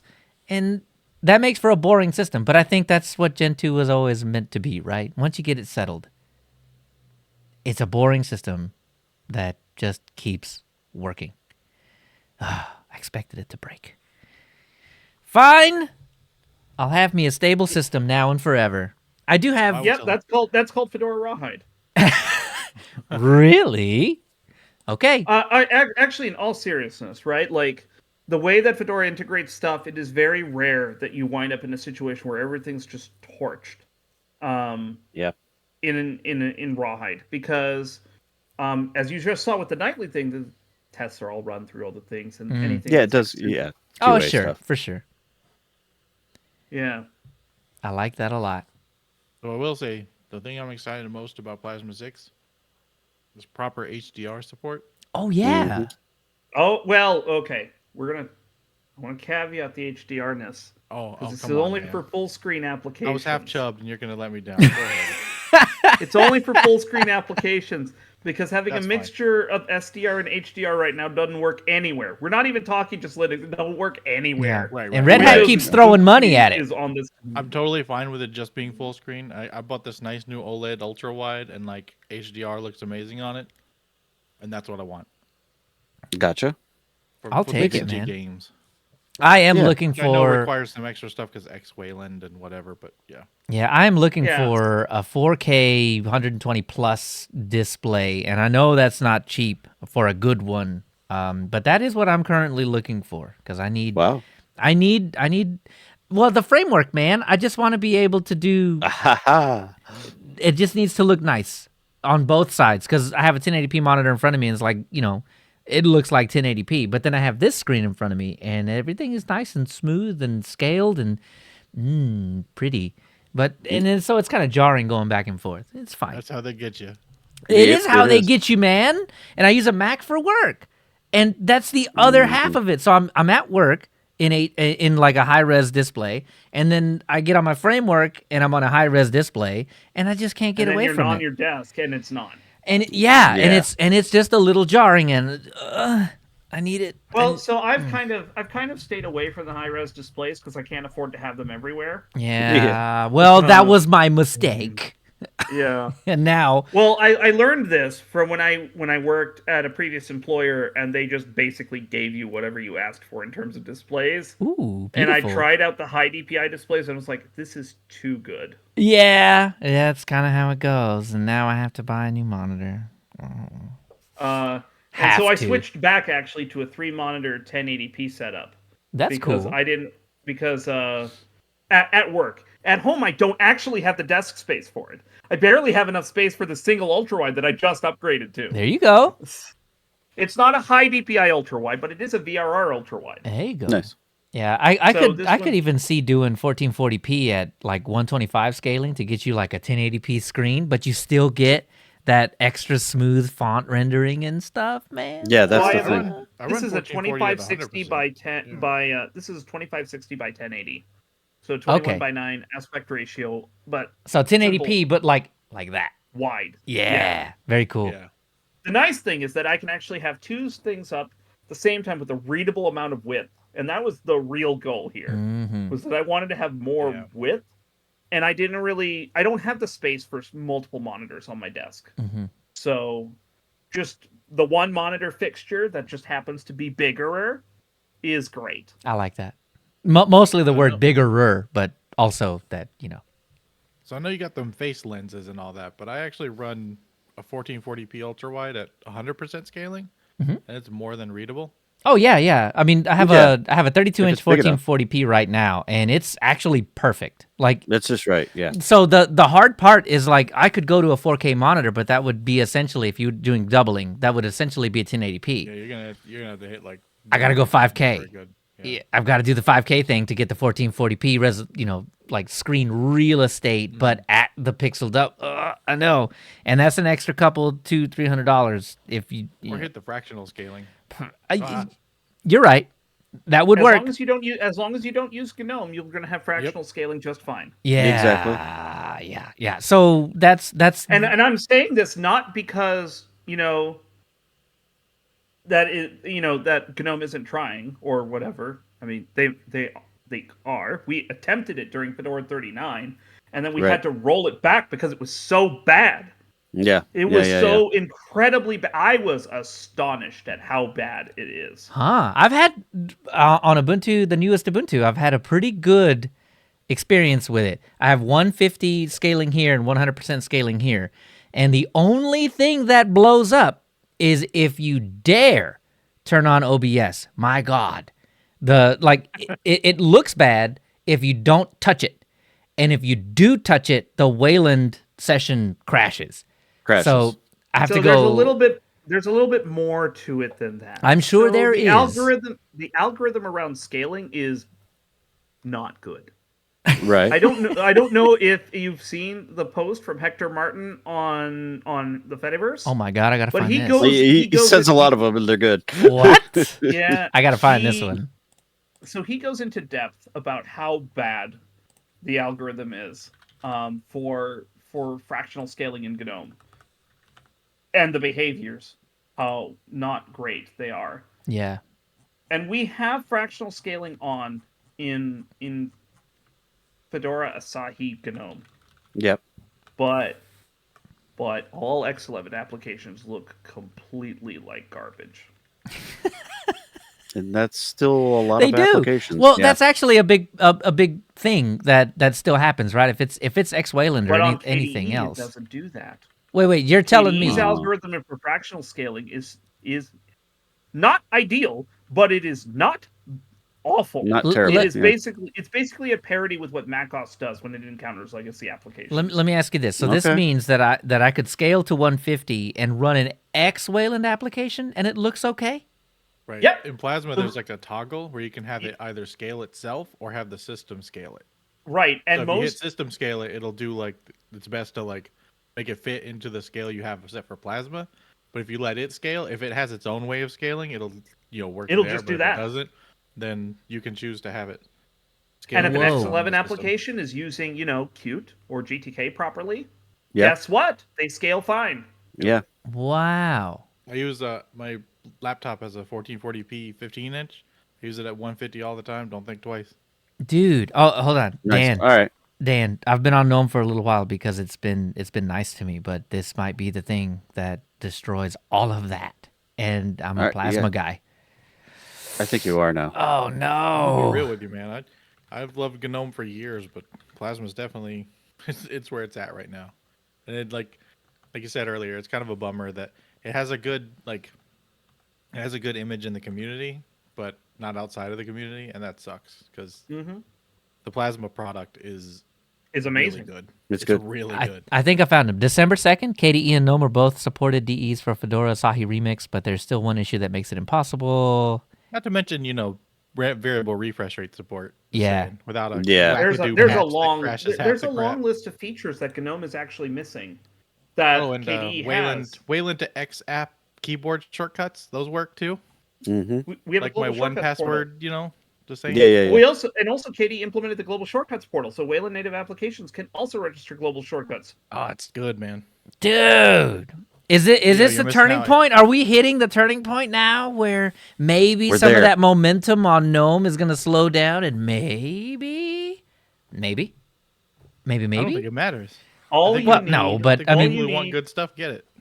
all you need for that momentum to shift is a big enterprise customer to say, "I refuse I want to that, use yeah. GNOME. That's want what to I use mean. Plasma." is this the point? This is the inflection point where maybe in the next 6-12 months. Nope. No? Longer No, than that? no. It would take Of inertia.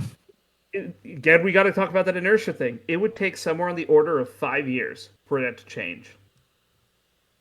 That's Because a here's long the horizon. other deal. Here's the other deal, right? You got to be in order it for the this long haul. Yeah, well. In order to do this, the companies that ship a desktop have to hire to fill in the expertise that they don't have. That takes time. You can't just do that. Okay. Wouldn't it be great if And- it could?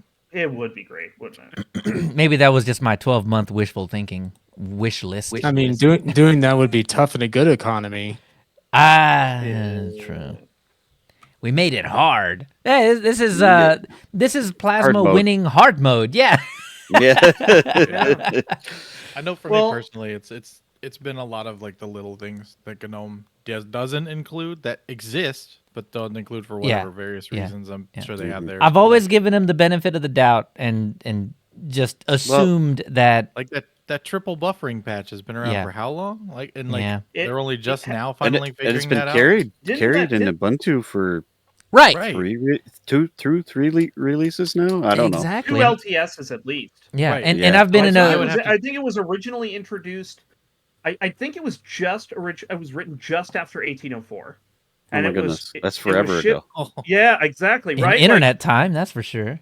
I think it was like Yeah. 1904 3 or LTSs 1910 that ago. it was written, and Yeah. then it's been rebased and I've been following that MR on like I get emails about it, and I asked about it, and it's like, oh yeah, we'll never take it unless it's in upstream GNOME already, and it's like, But it's working. It did make things better. Yeah. I think. Yeah.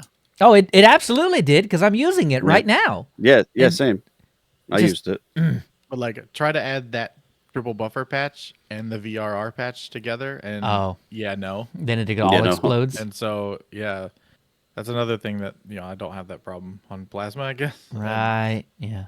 I don't know, man. And it's like I actually have like a 4K TV that I had plugged into my computer at one point. Mhm. And I was on Wayland Plasma. I just enabled variable refresh rate, and I checked in the menu, and sure enough, it was working. And this is on an NVIDIA Yeah. card. this monitor is VRR capable. The only reason it doesn't do I'm not doing VRR right now is that my computer I'm plugged into doesn't have DisplayPort. Ah, You need yeah. DisplayPort to do I, VRR. I love DisplayPort, So- man.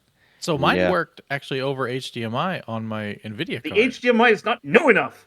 Oh no, it's not 1.4. Yeah, Is that yeah. 1.4C or something? It's DisplayPort 1.2. Oh yeah. It's not new enough. Yeah. Nope. This is look, you know what I'm talking to you on right now? I'm talking to you on a 5-year-old AMD mini PC. Cute. Nice. Because I don't have a powerful computer. Yeah. What are the what? Oh, so is that what the 2400 something maybe? The Ryzen 2400? 3000 series. Oh, even okay. Oh, All so right. that's a little. That's not so bad. Yeah, I have a 2400G in the other room. It is really cool. Yeah, I love that machine. My box. It's still not a, a bad machine, but it is overtaxed and it is not. It does not handle this well. Yeah. Yeah. Yeah. So my desktop here's a 2700. Okay, so Yep. you and I are in similar boats. Yeah, I've had it for a bit, but I mean it runs things pretty well.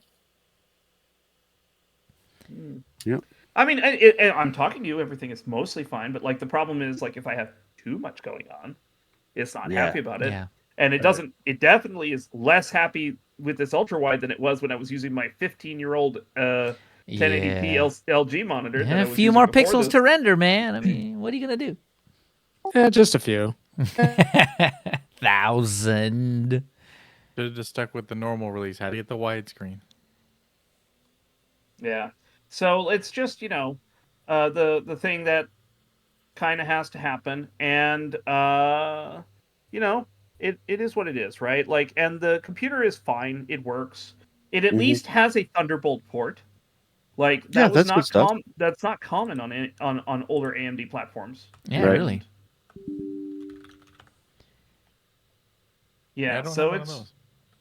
yeah, and it's it's nice and things work. It is what it is, right? Like, and I've completely lost the plot of what. Oh yeah, we were talking about Wayland things and GNOME and Wayland And how good Plasma is at everything, great- apparently. Yeah, I mean, like, It's surprising. Yeah, it kind of yeah. is. It kind of is. And I like that a lot. I mean, because I do too. yeah, because I It's mean, my favorite. the GNOME. Wait, the but GNOME. aren't you the Ubuntu guy? Yeah, but I like Plasma. I mean, we're like cousins. Yeah, I know. Yeah. Since you pulled in the I mean, I Qt recently toolkit, yeah. became part of the Fedora LX Qt sig, so you know what. Well, there you go. And I made it have it has a matrix room now. So like we're getting up there. We're modernizing. Another Nice. channel you got to join, Dan.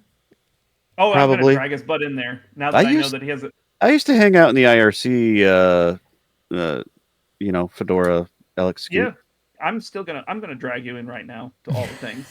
Oh no, Gotcha. Neil got me. That's how it started. That's what you It get for is. live. That's what you get for live streaming on a Tuesday, man. It's all your fault, Dan. All right, let's see This what is twice I've seen Neil this week, by the way. Oh yeah, are we gonna talk about that? Are we gonna talk about that today? Yes. We're only on Tuesday, and I've already seen him twice. Yeah. Oh yeah, that's right. Well, you weren't there in the morning, so yeah. I wasn't there in the morning, but I was in the afternoon. Yeah, you were right. Yeah. So this is the second time this week. So, let's do we want to talk about it? Do we want to talk about what I want what you it was? to. You can't. I don't know what we can talk about, but I can I say know. we went to an Ubuntu flavor sync, which we also invite some obviously external folk to join too. Oh yeah, so we'll just blame it on them. They told us. So what happened? Yeah. Well, I mean, there was the discourse post went out, so you can Right. talk about for those things, right? Yeah, exactly. And so, Hold yeah, on. What discourse post is this? There's some notes from our flavor sync. Is that what it's called? yeah. Flavor sync? It is actually called that, and they spell flavor properly with just an O and not an OU. I totally searched with it for with a U because Ubuntu, right? You're not Of gonna course you find it. did, and you didn't find it. No. You're not gonna find it. You know what the fun part is? The only place that calls flavors with the OU for Ubuntu is the bloody Ubuntu.com website. Yeah. Everybody else uses just O for flavor. And the reason for that is because the name was borrowed from someone else that already uses it with just the O. Yep. So they just use it that way. Oh, they do. Look at this. Ubuntu Flavor Sync meeting notes, January 8th. That's today. No, yesterday. That was yesterday. It was yesterday. Listen, it's It was. it's the beginning of my work cycle right now. So yeah, I'm just happy to be here. Let's see. What did we do? What happened? Mir and Miraway That was a discussion. Yeah, so we're trying to figure out Wayland. Oh, look, right? look, Neil's name is on it. Yeah. Of course it is. Yeah, Portal backend implementation Neil's should be been packaging prepared. that in Fedora. Oh, plugged to the compositor. I packaged Mir in Fedora. I think it was 6-7 years ago. Mm-hmm. So I met the Mir guys at I want to say it was an Ubuntu rally. The one October 2016. That was the one.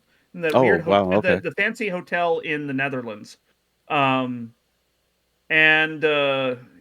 apparently a benefit of Canonical is that they do these things like random parts of the world in fancy places for like a couple of weeks. And sometimes they bring the community along for the ride, and it's kind of... Yeah, it all started in Mark's apartment. And so that was good stuff. The Ubuntu flavor installer. What can you tell me about this? The flavor installer thing is less exciting or interesting. Well, they say hot topic. They call it a hot topic in the thing. They called it a hot topic because it kind of is. It kind of is because all the flavors can't use it yet. Oh, okay. Yeah, so it's the new installer getting ported to the flavors. But the controversy is that it's getting close to go time and it doesn't work. Uh-oh. Remember we talked about how installers are hard? Yeah, they are. And here it is. Yep. So Simon Quigley broke AppArmor with Plasma widgets and app images. Break AppArmor. We found a broken AppArmor. No. It was already broken. You found it like that. You broke it. Listen, man. Yeah, you break it, you fix it. That was one of the first things that they told me when I joined. Good luck, Simon. Good luck. Yeah, but you bought it. Well, the good news is that at least for Ubuntu, this is not a huge deal because you guys are already using Calamares. Yeah. The bad news is that for all the other flavors, this is a big deal because they don't use Calamares. Yeah, well, the AppArmor thing though is huge because it affects everything Qt related. All the Qt, Qt apps. There's a whole list of them. I added to the bug. It's unreal. Yeah. Yeah. Well, if I remember rightly, it's because it like breaks Qt Web Engine's ability to detect that it failed setting up the sandbox. Yep. Ooh. It doesn't detect that correctly, and you need to write a profile to basically set it up. Yeah. To fail correctly. Yeah. I like that. Right? You got to fail right. Yeah, well, yeah, because fail rightly. So the underlying issue actually is that if you have applications that are operating in confinement, either through, this is particularly prominent with snaps, but it can also happen with deb package stuff. If you have, and it also happens on RPM stuff in OpenSUSE, although OpenSUSE is moving away from AppArmor, and so this is less of an issue for them going forward. But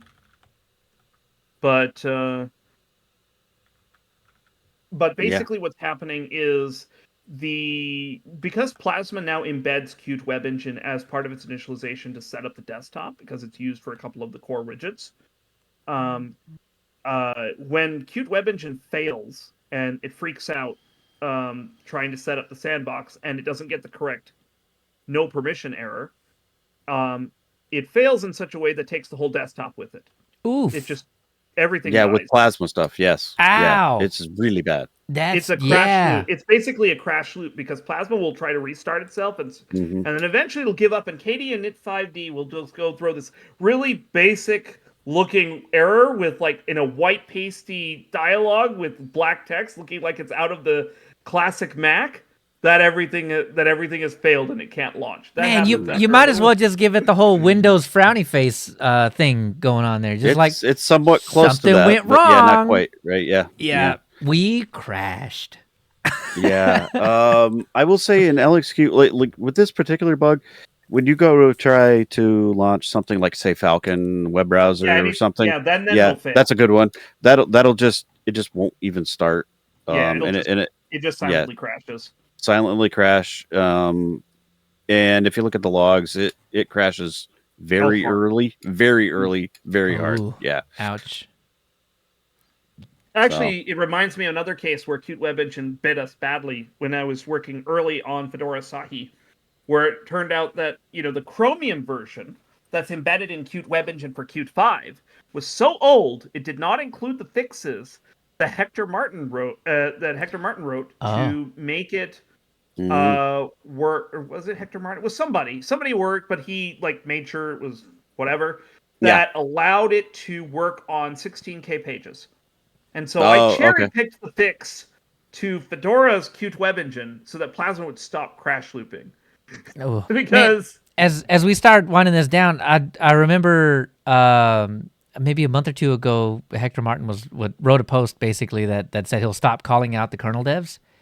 yeah. And it was I'll stop essentially writing the post that he was writing that was extremely informative for people like me that have lack a lot of the context that goes on around there.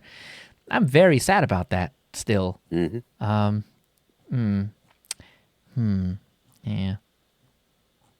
Yeah. Sorry, So didn't mean to derail, but that I just no, that's App Armor, and that's a problem. We're working on that for 2404 Noble.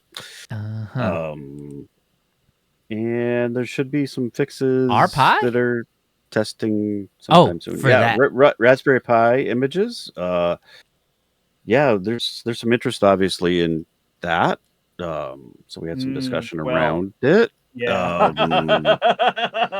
Yeah, so needless to say, But there is a lot of community folks that are asking for it, right? I love Yeah, no, of course, because the Raspberry Pi is it's hot. ubiquitous. Yeah. It's a ubiquitous device. I love though that you're the right. only thing about the RPi images in here is that Neil Gampa agrees with Dave Mohammed on older platforms break. So that's what the laugh was for.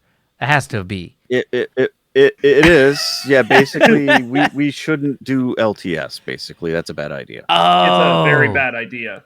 Got it. It's an extremely bad idea. Well, so my clarification there in that was community supported long-term maintenance for that platform is very hard. It's hard. Yeah. Well, the word community makes me a little worried. Well, and that's essentially what we are as flavors. We're the community. Oh, I see. We're Okay. the Ubuntu community. Yeah, there would be a lot of base things like kernel and stuff like that that's already done by Canonical. Okay. Right, but like we still have a whole bunch of packages that we support, right? Yeah. And so that's layered on top, and we would have to support that for the entire 3 years. Got it. So or 5 years if you were crazy enough to commit to the normal time. Yeah, flavors don't generally do that. So even at Ubuntu 3 years, did. though, Remember Ubuntu Gnome they did. Yep. Before they were vacuumed back in, back in, no, but like that's kind of crazy to do that for 3 years, even. With that hardware, because I barely like doing it for 2. Like, yeah. So I did it for a platform for 2 for a distribution platform for 2 years, and I hated it. It was a very difficult. It was very difficult, and the biggest problem with, and this is actually not just Raspberry Pi, but this is a lot of ARM platforms in general. The way that ARM stuff is maintained is not exactly conducive to shared long-term maintenance. Right. And that makes things extremely difficult. It is fine for, say, Canonical, who wants to spend money and hire dedicated people who have expertise on how to handle this to be able to deal with these components. But do you want Dan to spend his days trying to triage what the heck went wrong with the intersection between an ARM sock and the driver code and his Ubuntu environment? Does Ubuntu Canonical pay Dan to do so? Does Dan get paid to do Ubuntu in the no, first No, I don't. No. But I feel like if we're going to add more onto the pile, I feel like we need to be talking about cutting a check at a certain point. Yeah, well, we're not making enough money at that, so like that's not going to happen. And I'm glad you said no. But this is the point. This is the point that I tried to make, and I think it got simplified a little too much in the notes. But the flavor leads that were all there, I think, kind of understood the point. Was that unless you're like able to commit to that kind of software maintenance stuff, and that low level type software stuff too, the boring stuff. Yeah, really deep processor. Switches and stuff all that, like, right? That and also like the other thing you got to worry about is like it's not just the interaction parts of the user space. Ubuntu is notable for having a Raspberry Pi flavored kernel, right? Mm-hmm. That kernel does not follow the same cadence as the mainline Ubuntu kernel. Mm-hmm. And that is actually a very important distinction, because when Canonical upgrades the user space to work with stuff that they do in the other kernels, and this one doesn't follow it, the experience gets quirky. And quirky is not something you want to have to deal with over the long term. Yeah. Especially not in your kernel. Mm-hmm. Right. That's my hardware, man. Don't break that. Yeah. It's a hard one. Yep. So 9 months is probably where we'll land. Yeah. Yeah, which is no, great. It's totally fine. And actually, like, David also pointed out that like almost everybody just downloads the STS releases. They don't bother with the LTS for the ARM stuff anyway. Right. Yep. So we've got an upgrade path. Try that. Right. Yeah, I do only because I like to ignore my hardware for years. I just go in there when I remember. You're also not doing anything on ARM. Oh, Yeah, like development? That's a rule. Right. No, like you're not running ARM hardware for your stuff for the most part, right? Unless you got a couple. You get a couple pies, right? Yeah. Oh, yeah. I mean, most of the little weird stuff I've got going on back here is ARM, but it's on Raspberry Pi stuff. So yeah, I try not to. It's on Raspberry Pi OS, right? No. It's on Ubuntu. It's on Ubuntu. Yeah. You are a brave man. It works. I run Ubuntu. I think one of them runs Ubuntu 2004, and then the rest of them run Ubuntu 2204. Yeah, yeah. I don't run any Raspberry Pi OS at all. I have 4. All of my Raspberry Pis run Ubuntu. Just because I want it to be as close to the one other server that I've got that runs Ubuntu. Just same thing all the way across, and then it bleeds in. I have running Ubuntu on the laptop too. So, yeah, consistency is nice. Yeah, no, I mean, but like basically, you're a brave man for using Ubuntu LTS on those things. It works pretty good, man. Yeah. I'm not an edge case guy though, so I'm very.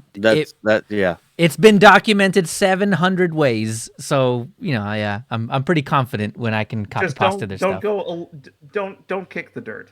I won't. All right, yeah, Trust me, I will not do that.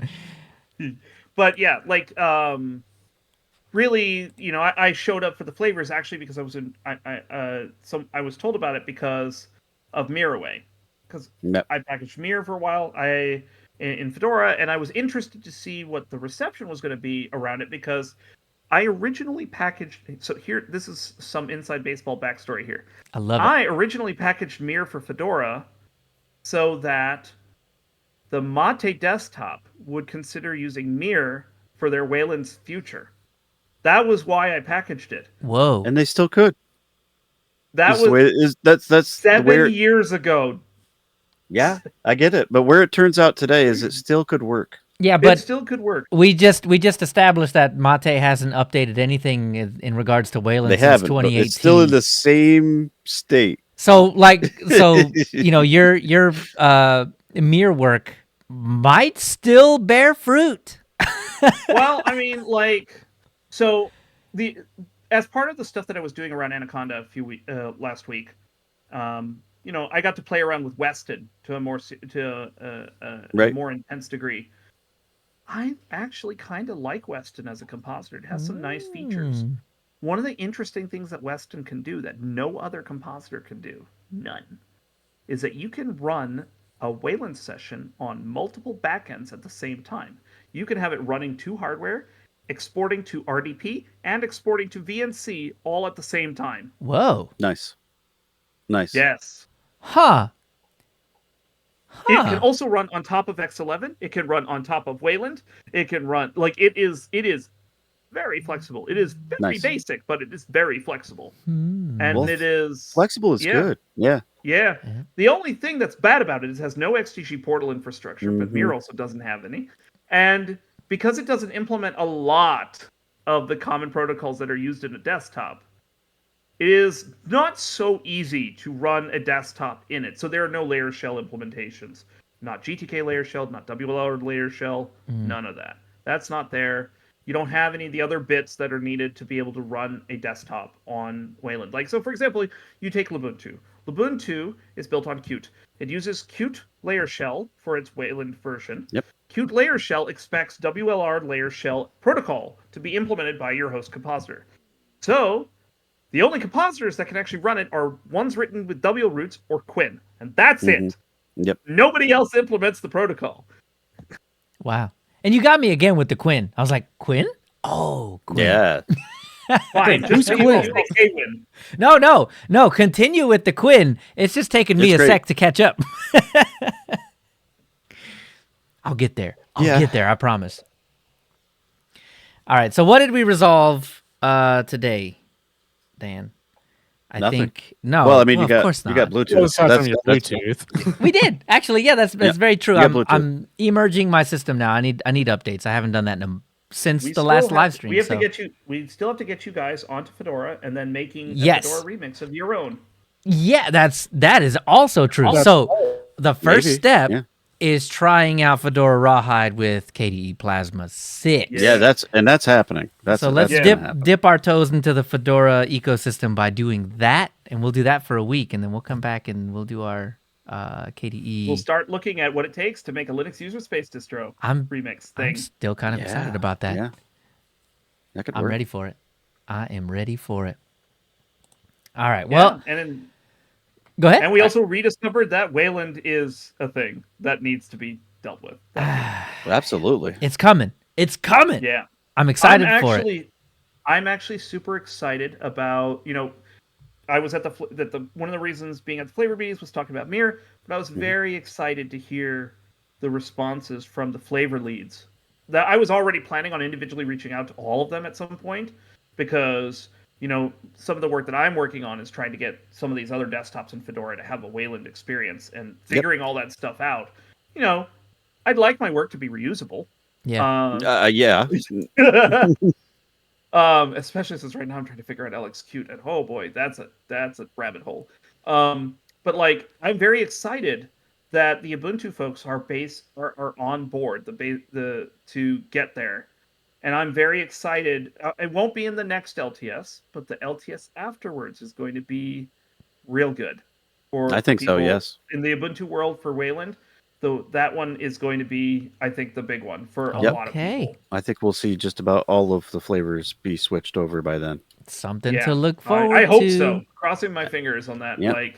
I don't think that there was a flavor there that was we don't want to do this. They were all we just don't know how to, and it's just just like everyone else. Yeah. I think... or some of them have done some things and it's still kind of crashy for them, but there's some work in progress. Yeah. I think between that and fear of the unknown, I think that pretty much covers most of the reluctance to move to Wayland. So it's going to be cool, man. That's really cool.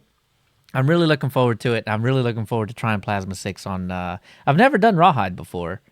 It's fun. I can't imagine it's any worse than Arch or anything like that. I mean, you're just drinking from the fire hose for the most part. You're drinking closer to the fire hose tap. Yeah, you are. Ooh, even better. So Rawhide is actually closer to the tap than.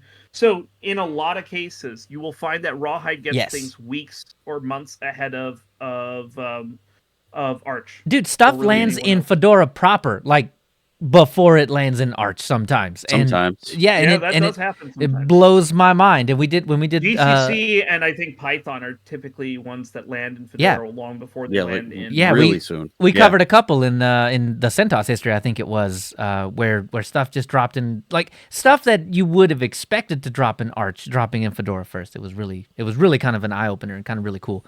So it'll be cool to try out Rawhide.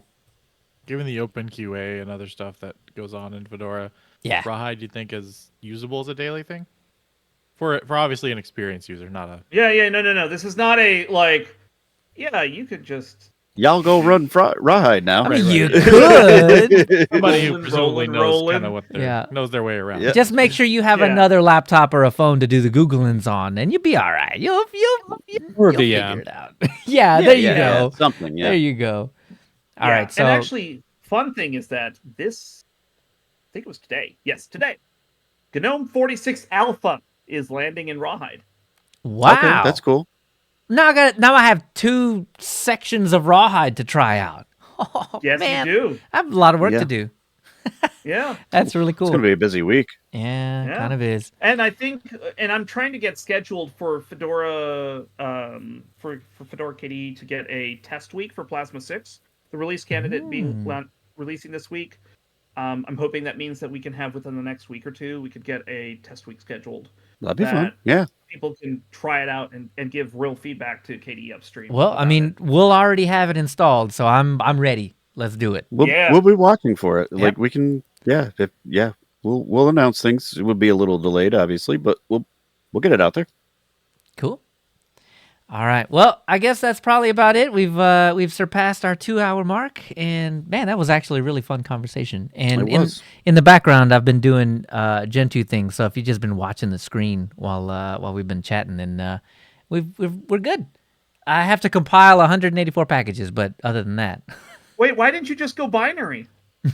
We talked about that, and we did. I think my use flags are too messed up for that.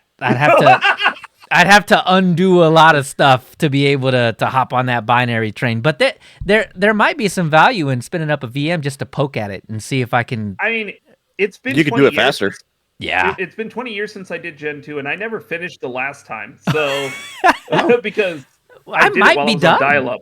Yeah, I see what you're saying. Yeah. Yeah, no. Even on my crappy dropping really bad latency ISP, I've still got a system compiling back here. Yeah, not that bad. But yeah, you don't want to do that on dial-up. No. I might be done. I might actually, once this is done and I reboot and it's successful, I might actually be done poking it and I can just start using it. So that's. You might also want to back it up. Did you put it on a Btrfs volume? Not only that, I have a straight up DD of the disk before today. So yeah, I've got. You're good. I don't have. Yeah, Did you put it on Btrfs? I don't think so. I think I stayed too close to the handbook for that. I think I'm on ext4, but I do have a straight DD of it. Convert it to Btrfs. Put a disk aside. Do a Btrfs subvolume snapshot and send it off to the disk, so that you can have a backup that is Delta managed. That means every time you've done something, you can save a backup of that. And you can pick them, and each incremental backup doesn't eat all your space because you're not storing a whole bloody disk image every time. Right. Well, we're done earlier than I expected, Dan. So this may be what we do for the next 9 episodes, is do this without blowing it up. Right, because I can blow it up pretty easily in a single live stream. Maintenance is pretty important. Yeah, it is. You gotta. You maintenance need to be able is to actually do that. the harder part. Right? Yeah, it is. Bringing things up is easy-ish. It's keeping it is harder. Well written. Yeah. So we had Gentoo focus for the first 11 episodes. So now we have to convert it to the care and feeding of your Gentoo. But here's a. To MK stage 4. MK stage 4. M is in there. Stage 4 as kind of like as a. I mean, you Neil was talking about backups, so that's another. Yeah, it makes interesting to look into. It basically means capture your system as a bootstrap image that you can reuse to reseed your Gentoo install. Oh, cool! That's kind of cool. Gentoo has a lot of tricks because no one wants to compile everything all over again. So this is like early Nick's idea where you just have all the stuff and it kind of blooms again. Plops it back. Yeah. Well, so this is the concept that led to the creation of Squashfest, and this is the concept that led to the Btrfs seed sprout feature. Okay. Sprout. There's I said a few bloom. other things that let you do that. Yeah. Nice. Okay, I think my head's in the right space for this. So that's actually not too far away. And I don't know how serious you were about the MK Stage 4 thing, but it looks interesting because I don't ever want to do that again. Yeah, I've had to do it myself. Yeah. After I've hosted my system, of course. It was fun. I enjoyed myself. I learned a lot. I'm using different tooling. You don't really want to do it again. Yeah, but yeah, right. Not only don't I want to, I feel like it would just be. I would just be doing the same thing over again. I wouldn't be learning anything new. I would just be going through the steps, and that's less fun than learning stuff on the way. So this would continue on the learning. Okay, so we got MK Stage 4 that maybe we'll figure out. I do want to convert over to Btrfs. That sounds fun. So yeah, I think we got the next 9 episodes figured out as far as Gentoo goes. The care and feeding of Gentoo. This is it. Okay. All right. Well, until next time, I guess it's time to say goodbye. Yep. Bye, Good y'all. night. Well, thanks. Yeah, thanks for everybody for coming. Thanks for watching. Thanks for chatting. Thanks for everybody. Neil, thanks for all the back room chats information that we got. That's so cool, man. Back room. Well, yeah, okay, yeah. That was a blog post about it, so I guess it's not too back room. But still, I appreciate the context that you gave for that for a lot of that stuff. And I have a Hector Martin post to deep dive into, and I love those. So yeah, until next time, I guess have a good time, and we'll see you again in a couple of weeks. Bye. Bye.